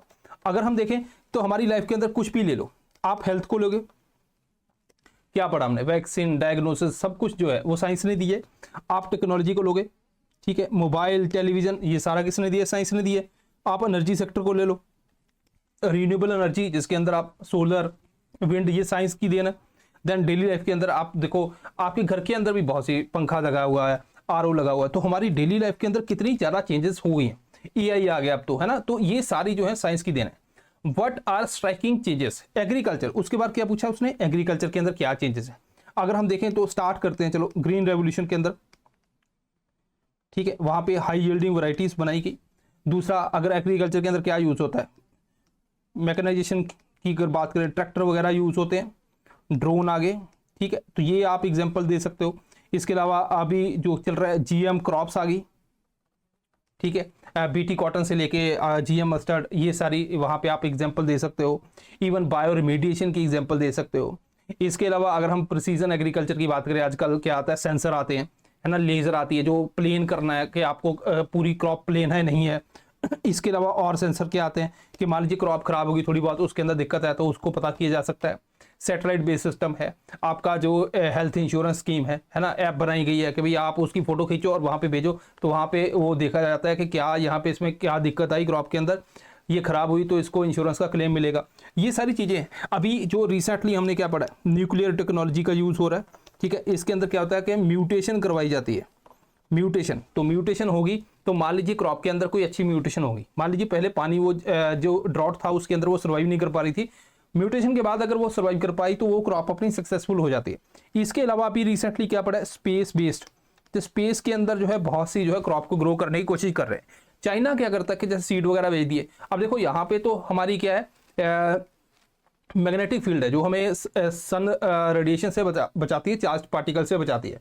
स्पेस के अंदर तो नहीं है, तो वहां पे गए तो मान लीजिए चार्ज पार्टिकल उसके ऊपर पड़े, सीड के ऊपर, अब सीड के अंदर या तो वो डेड हो जाएगा या फिर अपने आप को इवॉल्व कर लेगा। अगर उसके अंदर कोई ऐसी म्यूटेशन हो जाती है कि वो ऐसी हार्श कंडीशन के अंदर भी सर्वाइव कर जाए, उसको बाद उसको अर्थ के ऊपर जो है लाके हम जो है उगाते हैं, तो अगर तो मान लो वो उग गया तो इट मीन्स कि ये हार्श कंडीशन के अंदर भी सर्वाइव कर गया, तो कल को अगर ड्रॉट वगैरह होता है तो वहां पे भी सर्वाइव कर जाएगा। तो ये दो जो है आप जो है आपको बोनस पॉइंट मिलते हैं अगर जो लेटेस्ट टेक्नोलॉजी है उसके ऊपर हम बात कर रहे हैं। तो इस तरह से जो है हम यहाँ पे इस आंसर को बात कर सकते हैं, राइट। देन कोविड-19, देखो ये तो चलो निकल गया है, लेकिन क्वेश्चन आया था pandemic has caused unprecedented devastation world wide, ये तो हमें पता। However, technological advancement are being availed readily to win the over this crisis। मतलब क्या क्या कहाँ पे टेक्नोलॉजी यूज हुई, ये भी आपको आंसर आता था, ठीक है। पॉलिटिकल की अगर बात करें तो आप देखो गवर्नमेंट ने वर्चुअल मीटिंग्स, जो इंटरनेशनल अलग अलग कंट्रीज़ के जो भी मीटिंग्स होनी थी वो सारी वर्चुअल हुई, तो उसके अंदर हमने काम किया। इसके अलावा अगर हम बात करें यहाँ पे WHO ने जीनोम पोर्टल के जो भी वायरस है, वायरस का जो भी जीनोम सीक्वेंसिंग होती थी उसका डेटा जो है सभी के साथ शेयर करते थे, ताकि जो वैक्सीन वगैरह बनाने में आसानी हो। कोई नया वेरिएंट आ गया उसके बारे में इन्फॉर्मेशन शेयर करना, तो ये ग्लोबल लेवल के ऊपर काफ़ी ज़्यादा हमने टेक्नोलॉजी का यूज़ किया है, ठीक है। दूसरा है कि अगर आप सोशल के ऊपर बात करें, टेली हेल्थ, कि भाई आप जो है ऑनलाइन जो है अपनी हेल्थ के बारे में डॉक्टर को बता रहे हो, वो सारा काम कर रहा है। कॉन्टैक्ट बाय एम्स इसने स्टार्ट किया। इसके अलावा अगर हम बात करें सोशल की, इवन आप डायग्नोसिस की बात कर सकते थे, डायग्नोसिस की अगर हम बात करें RT-PCR की बात कर सकते हैं, ठीक है। तो ये सारी हैं, क्योंकि ये भी टेक्नोलॉजिकल एडवांसमेंट है, तो धीरे धीरे उसके अंदर एडवांसमेंट की वजह से हमने वैक्सीन बनाई, ठीक है। ये आप बात कर सकते हो। एजुकेशन के अंदर क्या है, PME विद्या है ना, तो ये भी ऑनलाइन एजुकेशन काफ़ी ज़्यादा उस टाइम पे चली। इसके अलावा जो कंपनीज हैं उन्होंने भी जो है अपने एम्प्लॉयज़ घर में थे, वो भी सारा ऑनलाइन चला। इकॉनमी की बात करें, डायरेक्ट बेनिफिट ट्रांसफ़र, UPI जो है गवर्नमेंट ने काफ़ी कुछ ऑनलाइन इसमें कर दिया। एनवायरनमेंट की बात करें, CPCB ने कोविड-19 जो बायोमेडिकल वेस्ट मैनेजमेंट ऐप बनाई कि उसको ट्रैक किया जाए, क्योंकि वो भी वेस्ट जो है वो भी आगे इन्फेक्शन बढ़ा सकता था। तो बेसिकली कहने का मतलब ये है कि हमने यहाँ पे भी टेक्नोलॉजी का काफ़ी अच्छा खासा यूज़ किया, ठीक है। तो यहाँ पे एक बात ध्यान देना, यहाँ पे अगर हम क्वेश्चन को पढ़े, give an account of how technology was sought to aid management of pandemic, तो कैसे हुई।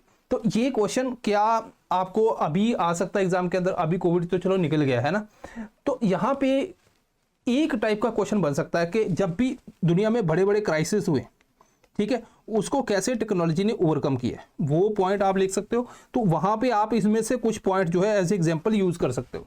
दूसरा है कि आपको मान लीजिए ऐसे ही आ गया, ठीक है, ऐसे के ऊपर के टेक्नोलॉजी ने कैसे रोल प्ले किया, तो साइंस हमारी डेली लाइफ के अंदर कैसे किया, कोई डिजास्टर हो जाता है उस टाइम पे कैसे किया, या फिर आपको सिक्योरिटी के अंदर क्वेश्चन आ सकता है, ठीक है। डिजास्टर मैनेजमेंट के अंदर क्वेश्चन आ सकता है कि कोई डिजास्टर हो गया तो उसको टेक्नोलॉजी कैसे जो है ओवरकम करती है। तो ये बेसिकली क्या है कि UPSC का हमें माइंड पता है कि वो कहते हैं कि हाँ ठीक है ये चीज़ हुई, ये बताओ तुम्हारे ऊपर क्या इंपैक्ट हुआ या फिर इसको कैसे सॉल्व किया गया, वही मेन पॉइंट है।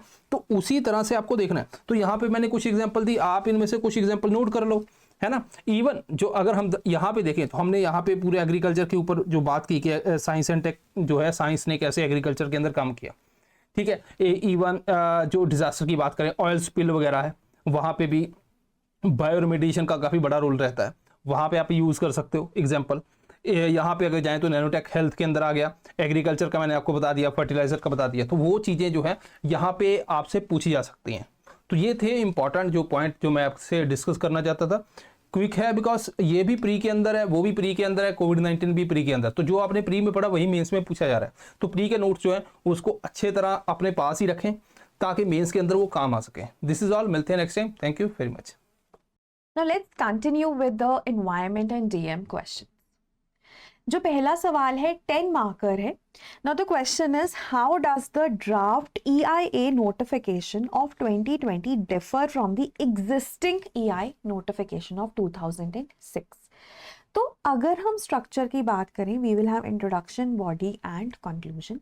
इंट्रोडक्शन में हम EIA की बात करेंगे, बॉडी में हम डिफरेंसेस को कोट करेंगे, राइट।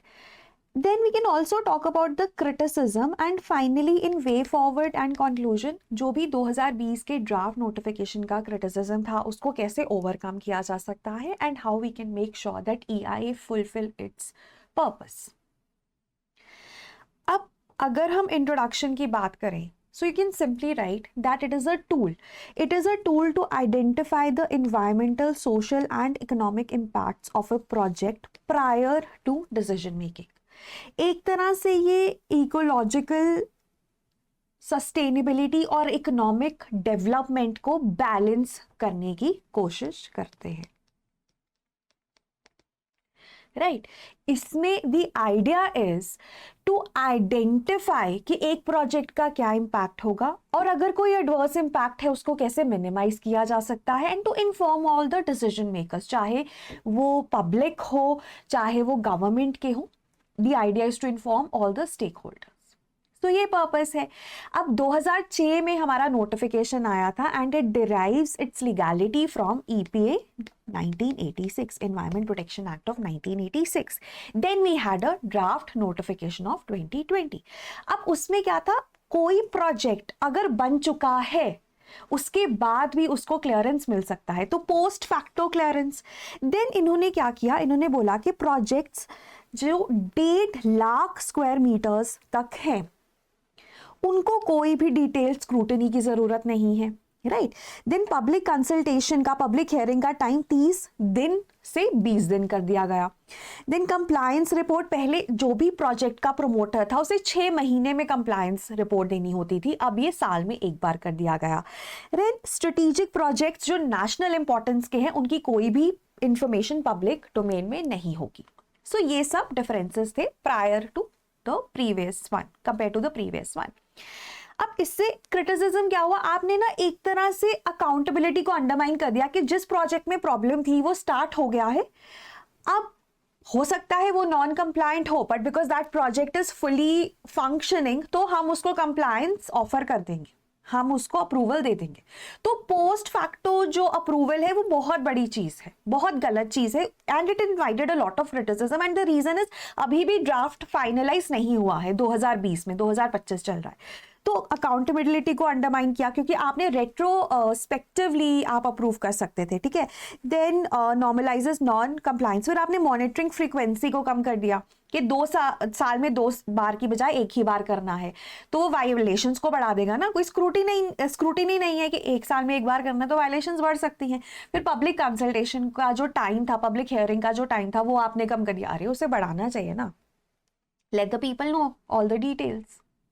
सो ये इसका क्रिटिसिज्म था। अब अगेन वे फॉरवर्ड और कंक्लूजन में आप दोनों चीजें लिख सकते हो कि कैसे हम इस क्रिटिसिज्म को ओवरकम कर सकते हैं। पब्लिक कंसल्टेशन को बढ़ा दे, 30 दिन से भी ज्यादा बढ़ा दे, टेक्निकल जार्गन कम कर दे ताकि आम लोगों को भी पता चले।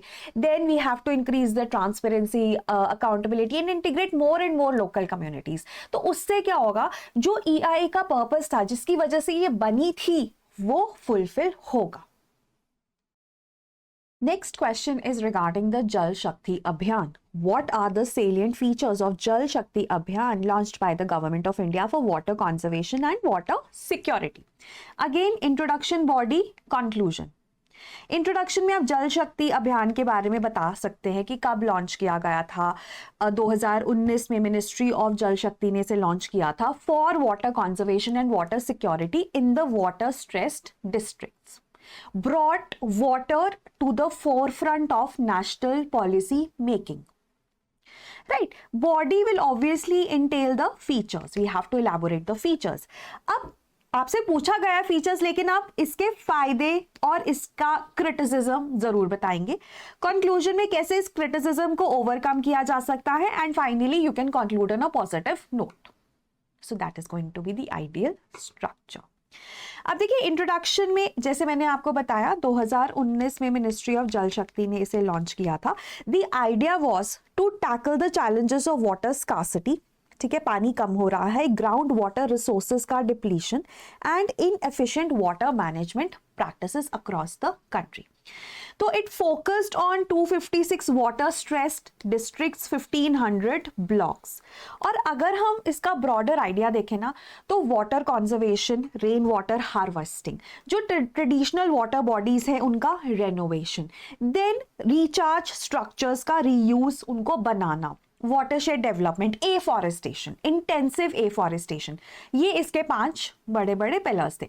उसके बाद जन आंदोलन, community participation was at the core of this अभियान, कि कम्युनिटीज को इन्वॉल्व करना है, वो बहुत लिखना जरूरी है। Then the role of tech, कि मॉनिटरिंग ना रियल टाइम हो गई थी यूजिंग टेक्नोलॉजी, एंड 2020 के बाद it is catch the rain. Jal Shakti Abhiyan is major जो इसका आइडिया है, it is continued as catch the rain initiative, right. अब बेनिफिट्स क्या है, आपने जिस जिस काम पे किया, you worked on it, like ground water recharge increased, ठीक है, green cover increase, surface water conservation होने लग गया। फिर प्लानिंग वाज डिसेंट्रलाइज्ड, क्यों? क्योंकि आपके पास एटलीस्ट कम्युनिटी का पार्टिसिपेशन था। लेकिन क्रिटिसिज्म में लिखेंगे फिर से, पर वो था टॉप डाउन ही, राइट। और हमने मेन स्ट्रीम कर दिया वाटर सिक्योरिटी को। सो वो सब उसके बेनिफिट्स हैं। अब क्रिटिसिज्म में देखो, स्टैट्यूटरी नहीं है, लीगल बैकिंग नहीं है, और ना शॉर्ट टर्म टारगेट्स थे। इसका जो सबसे बड़ा चैलेंज था वो था short term targets, top down approach, ठीक है। फिर उसके बाद ना इन्होंने बोला कि ग्राउंड वाटर रिचार्ज करो, लेकिन ग्राउंड वाटर एक्सट्रैक्शन पे कुछ काम नहीं किया, जबकि वो मेजर रीजन है, राइट। जैसे राइस पैडी का cultivation. Then urban water stress in tier 2 tier 3 cities में बात नहीं की। Then overlapping, duplication of efforts, क्योंकि एमजी नरेगा में भी हम वाटर कंजर्वेशन की बात करते हैं, अटल भूजल योजना ग्राउंड वाटर के ऊपर, ग्राउंड वाटर कंजर्वेशन के ऊपर काम करता है। सो ओवरलैपिंग, बहुत सारे इनिशिएटिव्स आ गए, तो ये क्रिटिसिज्म है। अब इसको आप कैसे ओवरकम करोगे? You just have to write that we have to move towards more legally empowered, driven, participatory and outcome based mission. So let's continue with the 15 markers. Up this question is on sunlight, solar energy. Question है, describe the benefits of deriving electric energy from sunlight in contrast to the conventional energy generation. तो conventional में हम coal and hydroelectric, large hydroelectric projects की बात कर सकते हैं। What are the initiatives offered by the government for this purpose? तो introduction में ना आप सोलर एनर्जी के बारे में बता सकते हैं। You can start with the targets. Let's say you can talk about कि हम 280 गीगावाट्स अचीव करेंगे बाय 2030, और रिसेंटली 2025 में हमने 100 गीगावाट्स अचीव किया है, राइट। उससे आप इंट्रोडक्शन दे सकते हैं। Then obviously you have to write in the body the benefits and the initiatives, and since it's a 15 marker, हम challenges के बारे में भी लिख सकते हैं कि क्या challenges है इन initiatives को अचीव करने में। क्यों? चाइना ने 1000 गीगावाट्स का टारगेट अचीव कर लिया है। चाइना ने लास्ट मई में, लाइक मई 2025 में 100 गीगावाट्स एक महीने में ऐड किया है, क्लोज टू 100 गीगावाट्स हम जो पूरे अक्रॉस अपने एग्जिस्टेंस में ऐड किया है इंडिया ने। सो ऑब्वियसली कुछ चैलेंजेस तो एग्जिस्ट करते ही हैं, एंड फाइनली वे फॉरवर्ड में कैसे हम इनको ओवरकम कर सकते हैं, एंड कंक्लूजन। तो आईबीसी में ये हमारा स्ट्रक्चर रहेगा, राइट। सो इंट्रोडक्शन में आपने सोलर एनर्जी के बारे में बता दिया कि we started with national solar mission, जिसमें टारगेट था 20 गीगावाट्स, फिर टारगेट रिवाइज किया गया 200 gigawatts by the end of 2022, 75th year of independence, but हमने 2025 में उसको अचीव किया और अभी हमारा 280 है। Then you can talk about benefits. अब बेनिफिट्स आप vis-a-vis coal and vis-a-vis large hydro electric projects and the inherent benefits of solar, जैसे वो रिन्यूएबल है, वो इनएग्जॉस्टिबल है, जीरो एमिशंस है, राइट, लो ऑपरेशनल कॉस्ट है, इम्पोर्ट डिपेंडेंसी कम करता है, जैसे कोल जो लो ऐश कोल है वो हम इंपोर्ट करते हैं, डिसेंट्रलाइज्ड एक्सेस के लिए अच्छा है, पानी कम यूज़ होता है, again this is with respect to coal, job creation, scalability, right, support sustainable development. SDG 7 is affordable and clean energy and SDG 13 is climate action, तो दोनों के लिए फेवरेबल है, तो ये आपने बेनिफिट्स लिख दिए। इनिशिएटिव्स में you have national solar mission, right, then you have ultra mega solar power projects, the solar park scheme, then you have PM Kusum rooftop solar, जिसमें हर घर सूर्य मुफ्त बिजली सूर्य घर योजना, जो PM मोदी जी की रिसेंटली जो स्कीम आई है वो आप उसके बारे में बात कर सकते हैं। इंटरनेशनली हम ISA के बारे में बात कर सकते हैं, PLI के बारे में बात कर सकते हैं, ग्रीन एनर्जी कॉरिडोर्स के बारे में बात कर सकते हैं। तो अक्रॉस हम जो इनिशिएटिव्स है गवर्नमेंट ऑफ इंडिया के उनके बारे में बात कर सकते हैं। Then criticism. अब क्रिटिसिज्म क्या है कि हमने सोलर पैनल्स पे अभी भी हमारा ओवर डिपेंडेंस है ऑन द इम्पोर्ट्स, राइट, अभी भी चाइना से बहुत इंपोर्ट होते हैं। फिर अगर सब्सिडीज हैं तो स्लो डिस्पर्सल होता है, और ये तो मैंने पर्सनली भी विटनेस किया है। हमने सोलर लगाना था एंड 6 महीने का डिले है, राइट।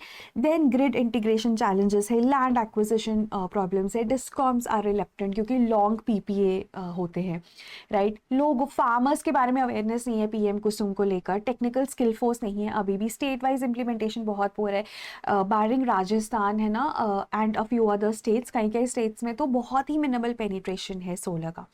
तो ये क्रिटिसिज्म है of the initiatives that the government has taken. तो वे फॉरवर्ड में ना आप पॉजिटिव बता सकते हो कि ये जो स्ट्रक्चरल चैलेंजेस हैं, import dependence, financial bottlenecks, grid constraints, last mile awareness, इसे हमें बढ़ाना होगा, that's the way forward and then we can actually be at par with China. Continuing with another question. अब ये क्वेश्चन भी 15 मार्कर है और एयर पोल्यूशन पर है, which is like the most repeated theme in environment means questions. So the question is, what are the key features of National Clean Air Program initiated by the Government of India? तो again हम IBC approach पे काम करेंगे। Introduction में हम national clean air programme के बारे में बता सकते हैं कि कब इनिशिएट हुआ था, क्या बेसिक्स है, टारगेट्स हैं, कहाँ पे इम्प्लीमेंट होगा, कहाँ से फंडिंग आएगी, राइट। बॉडी में we have to write about the features, at the same time उसके क्रिटिसिज्म या बेनिफिट्स क्या हैं, क्योंकि आपसे स्पेसिफिकली फीचर्स पूछा गया है तो आप फीचर्स भी लिखेंगे और उसके फ़ायदे और नुकसान भी लिखेंगे एंड कंक्लूजन में you can and with way forward and on a positive note. Now, if we look at NCAP, initiate किया गया था 2019 में। The idea was, it was initially a 5-year initiative। 2024 तक हमें 20 से 30% PM 2.5 और PM 10 का लेवल कम करना था ऑफ द 2017 लेवल्स। फिर मिड टर्म रिव्यू के बाद इसको 2026 तक एक्सटेंड कर दिया गया और जो टारगेट था उसको भी रिवाइज करके 40% कर दिया गया। Implemented only in 131 non attainment cities. Also world air quality report को आप मेंशन कर सकते हैं कि क्यों इतना इम्पेरेटिव है, क्योंकि इंडिया में जो India is the 5th most polluted country in the world according to the 2024 world air quality report with maximum PM 2.5 concentration of 50.6। India में मोस्ट पोल्यूटेड सिटी है बिर्नीहाट, इंडिया में मोस्ट पोल्यूटेड कैपिटल सिटी है New Delhi. So इस वजह से NCAP becomes very very important. Then features, targeted reduction है, city specific action plan है और मल्टी प्रॉन्ग्ड अप्रोच है। जैसे आप मॉनिटरिंग से लेकर पब्लिक अवेयरनेस और पार्टिसिपेशन पे, even your enforcement mechanisms have been strengthen, they have been enhanced, ठीक है। उसके बाद मल्टी लेवल कोऑर्डिनेशन, तो मल्टीपल एस्पेक्ट्स को आप एक एलैबोरेटली लिख सकते हैं। देन क्रिटिसिज्म में देखो एम्बिशियस टारगेट्स नहीं है, ठीक है, बिल्कुल भी एम्बिशियस टारगेट्स नहीं है। उसके बाद एक ब्रॉडर टारगेट दे दिया जो कि एम्बिशियस नहीं है और इंटरम बेंचमार्क्स भी नहीं है। अगर नॉन कंप्लायंस नहीं हुआ तो कोई पेनल्टी नहीं है। न्यू दिल्ली में हम कहते हैं मोस्ट पोल्यूटेड कैपिटल सिटी है, लेकिन उसके जो NCAP के फंड्स है वो अंडर यूटिलाइज्ड है, अनयूटिलाइज्ड है। मॉनिटरिंग इंफ्रास्ट्रक्चर पूरे देश में है नहीं, तो क्या गारंटी है कि जो 131 नॉन अटेनमेंट सिटीज़ है उसके बियॉन्ड एयर पोल्यूशन एग्जिस्ट ही नहीं करता। बजट कम है, पब्लिक पार्टिसिपेशन कम है, ब्यूरोक्रेटिक डिलेज है, ये सब इसके क्रिटिसिज्म है। But at the same time कुछ फ़ायदे भी हैं कि पोल्यूशन PM 2.5 हमने कम किया है। 2023 की वर्ल्ड एयर क्वालिटी रिपोर्ट के हिसाब से देखें तो हम 3rd मोस्ट पोल्यूटेड से 5th मोस्ट पोल्यूटेड पर आए हैं। और अगर हम ऐसे ही चलते रहे NCAP would be a successful programme and it will also help us in attaining the 3 SDGs, SDG 3 जो हेल्थ से रिलेटेड है, 11 जो सस्टेनेबल सिटी से रिलेटेड है और 13 जो क्लाइमेट एक्शन से रिलेटेड है। सो continuing with the next question जो कि डिजास्टर मैनेजमेंट पे है। The question is discuss the recent measures initiated in disaster management by the government of India departing from the earlier reactive approach. So introduction में आप बता सकते हैं कि पहले क्या अप्रोच थी और अब क्या है। रिएक्टिव से हम प्रोएक्टिव की तरफ गए हैं। बॉडी में we will talk about the measures and obviously measures को आप एलैबोरेट करेंगे जो कि प्रोएक्टिव अप्रोच को दर्शाते हैं, और but at the same time आपको क्रिटिसिज्म के बारे में भी लिखना है, but these are still not enough because of these many reasons. Then conclusion में कैसे हम जो भी क्रिटिसिज्म है उसको ओवरकम कर सकते हैं and finally conclude on a positive note. अब जैसे ना इंट्रोडक्शन में you can always say that we have moved to a proactive to a holistic approach, ठीक है। रिएक्टिव से हम प्रोएक्टिव की तरफ गए हैं। अब इसमें ना आप एग्जाम्पल दे सकते हो कि 1999 में जो ओडिशा में साइक्लोन आया था दैट कॉस्ट 7,000 डेथ्स, और 2019 में जो साइक्लोन फनी था उसमें 70 डेथ्स भी नहीं हुई ओडिशा में। तो we have come a long way. एक एग्जाम्पल के साथ अगर हम प्रूव कर दें सो नथिंग लाइक इट। फिर हम मेजर्स की बात करेंगे। We can talk about the strengthening of the legal measures, है ना, disaster management amendment act of 2024, right. Then we will talk about the national disaster management policy, the national disaster risk index, right, इनके ऊपर हम बात कर सकते हैं।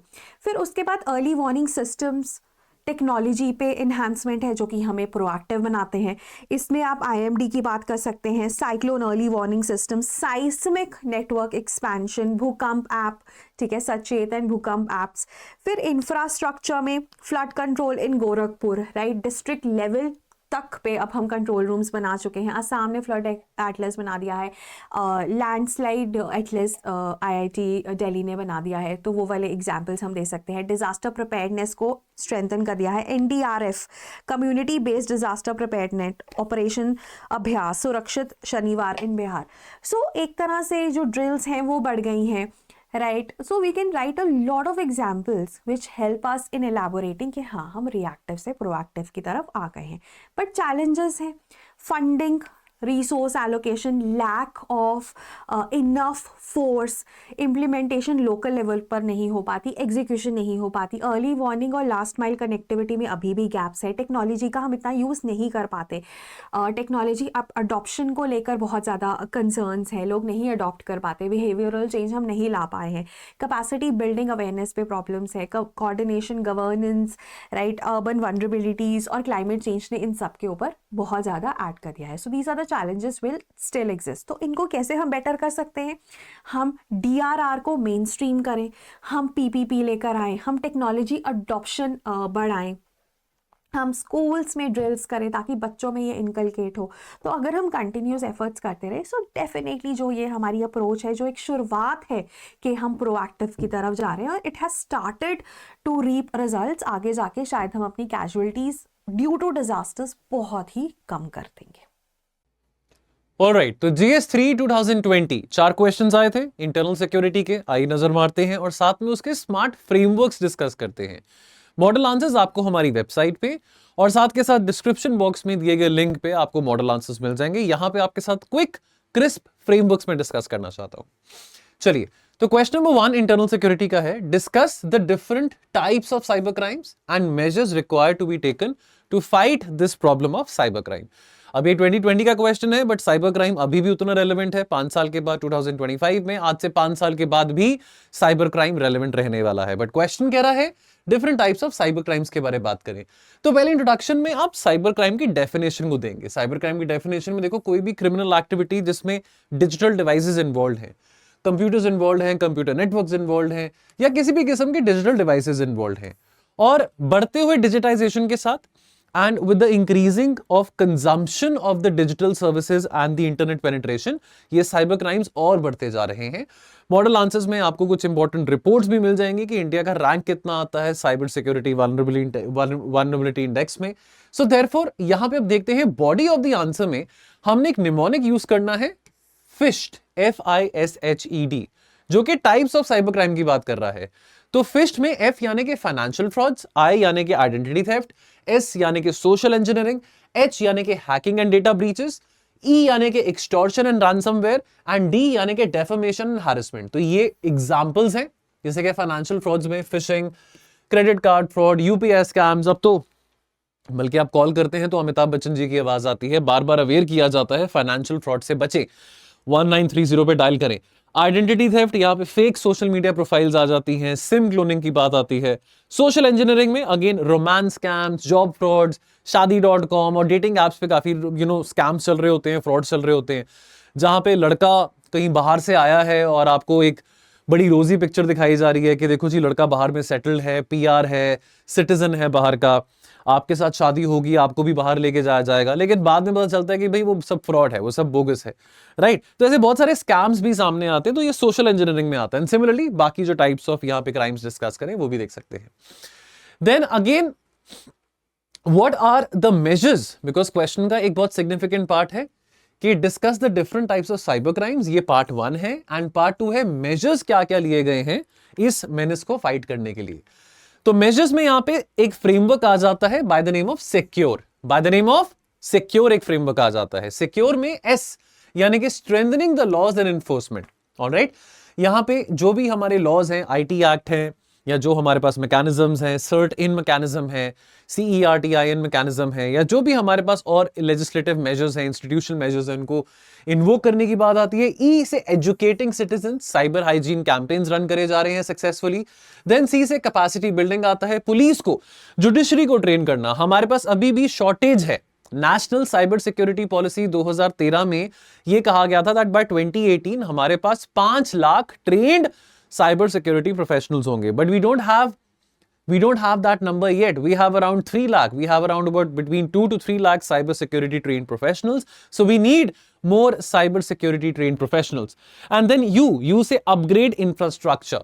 AI driven monitoring tools की requirement है.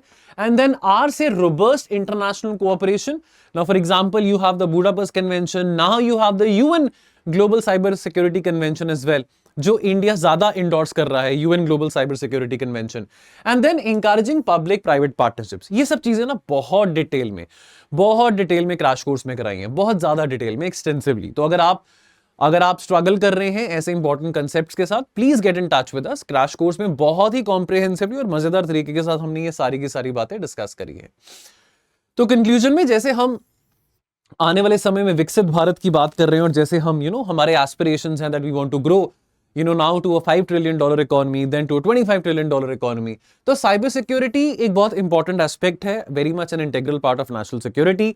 Cyber security is the 5th dimension of warfare, तो इसको सिक्योर और स्ट्रेंथन करना बहुत ज्यादा जरूरी है। Question number 2, effective border area management के लिए discuss the steps required to be taken to deny local support to militants and also suggest ways to manage favourable perception among locals. तो यानी कि यहां पे क्वेश्चन में 2 पार्ट्स हैं। पहला पार्ट है कि इफेक्टिवली बॉर्डर एरिया मैनेजमेंट के लिए क्या क्या स्टेप्स गवर्नमेंट के द्वारा उठाए गए हैं बॉर्डर मैनेजमेंट को ऐसे मजबूत बनाने के लिए ताकि जो लोकल सपोर्ट है वो मिलिटेंट्स को ना मिल सके। और दूसरी बात इज ऑल्सो कि क्या क्या ऐसे प्रोग्राम्स हैं या क्या ऐसे मेजर्स हैं जो उठाए गए हैं to win the hearts and the mind और to win the confidence of the border district population. Alright, तो बॉर्डर एरिया स्ट्रेटेजिकली बहुत सेंसिटिव होते हैं और हमारे तो वैसे भी पोरस बॉर्डर्स हैं, पाकिस्तान, म्यांमार, बांग्लादेश, नेपाल, इन सब कंट्रीज के साथ हमारे पोरस बॉर्डर्स हैं, and therefore that is a cause of concern because ये बॉर्डर एरियाज इकोनॉमिकली भी वल्नरेबल हैं, लोग भी यहां पे रहने वाले बहुत वल्नरेबल हैं। मिलिटेंट्स एक्सप्लॉइट करते हैं लोगों की लोकल ग्रीवांसेस को, जो कि उनकी law and order related grievances होती हैं या उनके सोशो इकोनॉमिक ग्रीवांसेस होती हैं। मिलिटेंट्स उनको एक्सप्लॉइट करके उनको ये बात का आश्वासन दिलाते हैं कि सरकार आपकी किसी काम की नहीं है, हम ही आपके काम आने वाले हैं, हमारे साथ जुड़ो, आपको रोजगार भी मिलेगा, पैसा भी मिलेगा और साथ में एक सेंस ऑफ सिक्योरिटी भी मिलेगी।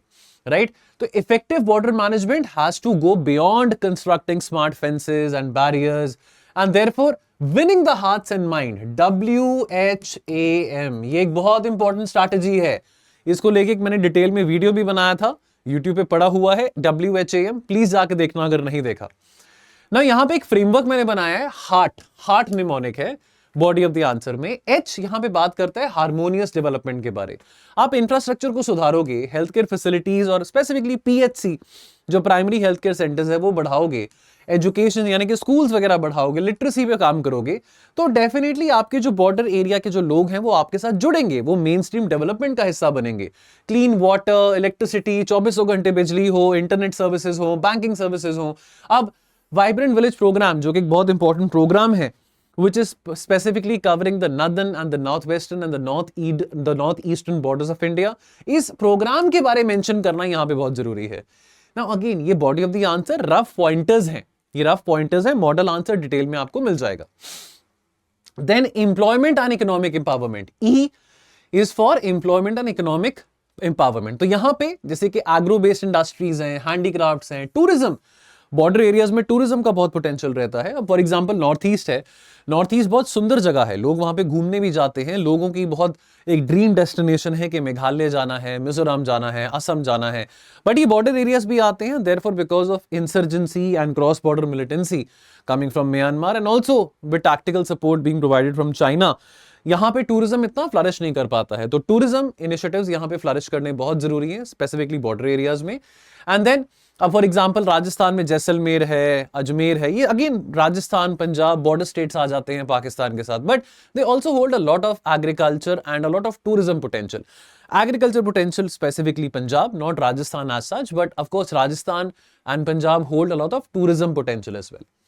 And then skill development programmes हैं, देन अगेन कुछ ऐसे प्रोग्राम्स हैं like the border area development projects, then border road organisations हैं जो कि सड़क वगैरह वहां पे बनाते हैं, जिसके लिए सड़क बनाने के लिए वहां पे जो लोकल लोग हैं उनकी बहुत रिक्वायरमेंट रहती है, उनकी कोऑपरेशन की रिक्वायरमेंट रहती है। ए में एक्टिव कम्युनिटी पार्टिसिपेशन आ जाता है। अब यहाँ पे एक्टिव कम्युनिटी पार्टिसिपेशन में लोकल लीडर्स को इन्वॉल्व करना, यंगस्टर्स को और सिविल सोसाइटी के लोगों को इन्वॉल्व करना, ताकि वो कॉन्फिडेंस के साथ और पूरे आश्वासन के साथ सिक्योरिटी फोर्सेस की मदद कर सकते हैं। सर्वेलेंस अगर हमारी सिक्योरिटी फोर्सेस करती हैं या किसी किस्म की इंटेलिजेंस इनपुट्स की बात आती है, तो वहां के जो लोकल लोग हैं, जो लीडर्स हैं, यंगस्टर्स हैं, वो एज इन्फॉर्मर्स काम कर सकते हैं पुलिस एंड आर्मी के साथ एंड सिक्योरिटी एजेंसीज के साथ। विलेज डिफेंस कमिटीज की यहां पे बात करी गई है और बॉर्डर सारथी प्रोग्राम्स को एक्टिवेट करना जरूरी है। देन आर में आता है responsive security presence, which is to make security forces approachable and also respectful to the local customs. Now we have to celebrate diversity. We have to ensure that our security personnel, they are doing their bit to celebrate the customs, the laws, the tribal traditions and the festivals and the food and different kind of things associated with the people living in the border area. So it has to be people centric. Governance in the border areas has to be very much people centric and people driven. So the demand has to come from within the society and the governance has to respond to the demand coming within the society. And when we talk about governance, we also talk about providing effective security to the people concerned over there. And T is a trust building through perception management. यानी कि positive narrative build करना जरूरी है through the local media, social media and the cultural events. Then radical propaganda को counter करना, fake news को counter करना बहुत जरूरी है from coming from across the borders. And then celebrating local heroes, festivals and also honouring the martyrs to foster pride and sense of belonging is also very very important. So you can conclude कि secure border शुरू होता है secure communities के साथ। अगर community secure नहीं है तो हमारे बॉर्डर सिक्योर नहीं हो सकते हैं। तो बॉर्डर पॉपुलेशन को मेन स्ट्रीम के साथ जोड़ने के लिए डेवलपमेंट की बहुत ज्यादा जरूरत है, लोगों का ट्रस्ट जीतने की बहुत जरूरत है और उनमें लोगों में एक सेंस ऑफ डिग्निटी इंस्टिल करने की बहुत जरूरत है। थर्ड क्वेश्चन बहुत पॉपुलर है, नक्सलिज्म से रिलेटेड। क्या डिटर्मिनेंट्स हैं of the left wing extremism in the eastern part of India? What strategy should the government of India, civil administration and security forces adopt to counter threat in the affected areas? So, Naxalism is a very important and repetitive theme asked in internal security. तो यहां पे पहले introduction में LWE के बारे में थोड़ा सा आपने डिफाइन कर दिया कि नक्सलाइट मूवमेंट है। LWE का जो मैनिफेस्टेशन है इंडिया में वो नक्सलाइट मूवमेंट है। नाम आता है नक्सलबाड़ी डिस्ट्रिक्ट से, जो कि दार्जिलिंग में, जो कि वेस्ट बंगाल में है, वहां से इसका नाम आता है। और इसका मकसद क्या है कि जल जंगल जमीन हमने इसको प्रोटेक्ट करना है। और नक्सलवादी लोग कहते हैं कि हमको भारतीय स्टेट की, भारत सरकार की, राज्य सरकार की, किसी भी सरकार की रिक्वायरमेंट नहीं है। Overthrow of the Indian state through armed and violent means, ये बात जरूर लिखनी है आपने। एंड देन ये जो प्रॉब्लम है प्राइमरली, अब तो वैसे काफी कम हो गई है, 2026 तक तो शायद हम नक्सल मुक्त भारत भी बन जाए, अमित शाह जी का स्लोगन भी है, लेकिन अभी ये प्रॉब्लम सेंट्रल और ईस्टर्न इंडिया तक सीमित है, जिसको हम रेड कॉरिडोर भी कहते हैं। अपनी चरम सीमा पर, अपने पीक पर ये प्रॉब्लम 10 से ज्यादा राज्यों में, यानी कि नक्सलवाद की प्रॉब्लम 10 से ज्यादा राज्यों में फैली हुई थी। Okay, now determinants of LWE यहां पे निमोनिक है लैंड गैप। लैंड गैप यानी कि लैंड एलिनेशन, ए से एडमिनिस्ट्रेटिव वैक्यूम, एन से निग्लेक्ट फॉर डेवलपमेंट, डी से डिस्प्लेसमेंट एंड माइनिंग, जी से लोगों के जो हिस्टोरिकल ग्रीवांसेस हैं, ए से आर्म्ड मोबिलाइजेशन, पी से poor policing and security gaps. तो ये लैंड गैप एक एक्रोनिम है, निमोनिक है, यहां पे एक्सप्लेनेशन दी गई है, please go through this go through the YT, go through the YouTube model answers as well, along with the detailed model answers जो आपको दिए जाएंगे, but ये कोई pointers है. Alright, and then counter strategy में एक निमोनिक हमने बनाया है स्मार्ट के नाम से. S यानी कि सिक्योरिटी ऑपरेशंस, लेकिन बहुत ज्यादा प्रिसिजन के साथ, बहुत ज्यादा शार्पनेस के साथ. एंड देन M यानी कि गवर्नेंस को मॉडर्नाइज करना. A यानी कि रूट कॉज को एड्रेस करना, जो लोगों के रूट कॉजेस हैं, सोशियो इकोनॉमिक निग्लेक्ट है, गवर्नेंस निग्लेक्ट है, उसको एड्रेस करना. Then rehabilitation, reintegration and surrender of Naxal so that they can integrate into the main stream society. And then T से tribal empowerment and trust building की बात आती है. तो ये केवल एक लॉ एंड ऑर्डर प्रॉब्लम नहीं है, लेकिन एक सिम्टम है जो कि, जैसे फॉर एग्जांपल आपको बीमारी है, आपको बीमारी में एक सिम्टम है कि आपका पेट खराब है या आपका सिर दर्द हो रहा है. तो ये जो LWE जो हम इंडिया में देखते हैं, ये एक सिम्टम है of the larger disease of socio economic deprivation. ये बात जरूर लिखनी है. तो एक बैलेंस्ड अप्रोच के साथ, जहां पे डेवलपमेंट और गवर्नेंस रिफॉर्म हम लेके आ सके और साथ के साथ टारगेटेड सिक्योरिटी एक्शन भी लेके आ सके, उसके चलते हम रिजल्ट जरूर देखेंगे. और हम देख भी रहे हैं 2025 में लगातार जो सक्सेसिव एंटी नक्सल ऑपरेशंस हुए हैं, उसमें हम देख भी रहे हैं दैट कितने सारे लीडर्स और कितने सारे जो नक्सल कमांडर्स हैं, लीडर्स हैं, वो न्यूट्रलाइज किए गए हैं और इवन सरेंडर कर रहे हैं, मेन स्ट्रीम सोसाइटी के साथ जुड़ रहे हैं. ऑलराइट, लास्ट क्वेश्चन पर्टिकुलरली बात कर रहा है threats and trans border crimes. Myanmar, Bangladesh and Pakistan, 3 countries की बात करी गई है. तो यानी कि क्वेश्चन बहुत स्पेसिफिक है. और साथ में डिस्कस करें the role played by various security agencies. अब इसको क्वेश्चन को आंसर करते हैं. देखो, पहली बात तो ये आपने आंकड़ा जरूर मेंशन करना है कि हमारे 15,000 किलोमीटर से ज्यादा के लैंड बॉर्डर्स हैं, जिसमें से काफी हद तक ये लैंड बॉर्डर्स पोरस भी हैं. फॉर एग्जाम्पल, पाकिस्तान के साथ लगभग 3300 किलोमीटर का बॉर्डर है. बांग्लादेश के साथ 4096 किलोमीटर का बॉर्डर है, द लॉन्गेस्ट बॉर्डर. म्यांमार के साथ 1632 किलोमीटर का बॉर्डर है. तो ये मेंशन करना जरूरी है. और ये बॉर्डर्स हॉटस्पॉट्स हैं, पोरस बॉर्डर्स हैं. इसके चलते क्रॉस बॉर्डर क्राइम होता है, ट्रांस बॉर्डर क्राइम होता है, ड्रग ट्रैफिकिंग होती है, वेपन ट्रैफिकिंग होती है, स्मगलिंग होती है, प्रोस्टिट्यूशन हो रहा है. अब म्यांमार बॉर्डर की बात करें तो यहां पे कुछ इंपॉर्टेंट बातें आ जाती हैं, जैसे कि इंसर्जेंट मूवमेंट की बात आती है, drug trafficking via the golden triangle की बात आती है, इलीगल माइग्रेशन और आर्म स्मगलिंग हो गया, and then cross border ethnic ties. ये डिटेल में हमने बहुत ज्यादा डिस्कस करा है क्रैश कोर्स में, एंड इवन आपको मॉडल आंसर्स में मिल जाएगा. तो इसी करके मैं बार बार कह रहा हूं कि अगर आप स्ट्रगल कर रहे हैं, इंटरनल सिक्योरिटी बहुत छोटा सब्जेक्ट है और लगभग 7 से 8 घंटे का क्रैश कोर्स था, जिसमें बहुत कॉम्प्रिहेंसिवली सारी की सारी चीजें करी हैं. अगर आप वीडियो के इस मोमेंट तक बने हुए हैं तो please get in touch with us. आपको भी बहुत मजेदार तरीके से इंटरनल सिक्योरिटी के कॉन्सेप्ट्स में पढ़ाऊंगा और आपका उससे काफी मार्क्स में भी इजाफा होगा. Then Bangladesh border, again problems क्या है? Cattle smuggling, human trafficking, fake Indian currency notes, illegal migration जो कि 1971 से होते आ रही है. पाकिस्तान बॉर्डर के साथ specifically cross the LOC, cross border terrorism, Kashmir में इन्फिल्ट्रेशन होना, arms and narcotics trafficking, then repeatedly cease fire violations होना, देन IED डिवाइसेस को प्लांट करना cross the LOC, and then of course drones के जरिए पंजाब और राजस्थान सेक्टर में जो टिफिन बॉम्ब्स पाए जाते हैं, जो ड्रग सप्लाईज पाए जाते हैं कि ड्रोन्स के जरिए पाकिस्तान ये जो सामान भेज रहा है. तो ये सब चीजें यहां पे मेंशन करना जरूरी है.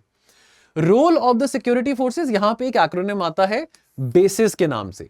बीस यानी कि BSF, क्योंकि हमारी जो फर्स्ट लाइन ऑफ डिफेंस है across like Bangladesh and Pakistan, वो BSF आती है. ऑफ कोर्स अगर हम म्यांमार की बात करें, वहां पे असम राइफल आता है. तो B यानी कि BSF जो कि फर्स्ट लाइन ऑफ डिफेंस है फॉर पाकिस्तान बांग्लादेश. A यानी कि असम राइफल्स जो कि फर्स्ट लाइन ऑफ डिफेंस है फॉर म्यांमार. S यानी कि स्टेट पुलिस की बात आती है, स्टेट पुलिस भी इन्वॉल्व है. जैसे इंडिया पाकिस्तान के बॉर्डर में आपकी गुजरात पुलिस आ जाती है, Rajasthan police, Punjab police, JNK police. Similarly Bangladesh के साथ हमारे पूरे नॉर्थ ईस्ट का और वेस्ट बंगाल का बॉर्डर टच होता है, तो वहां की पुलिस भी आ जाती है along with the BSF. And then Indian army, of course second line of defence, वहां पे इंडियन आर्मी आता है.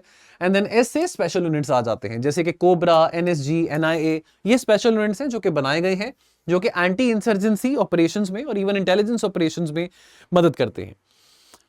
ऑलराइट, सो गाइज यहां पे हमारा खत्म होता है. थैंक यू सो मच, मिलेंगे बहुत जल्द. Thank you so much.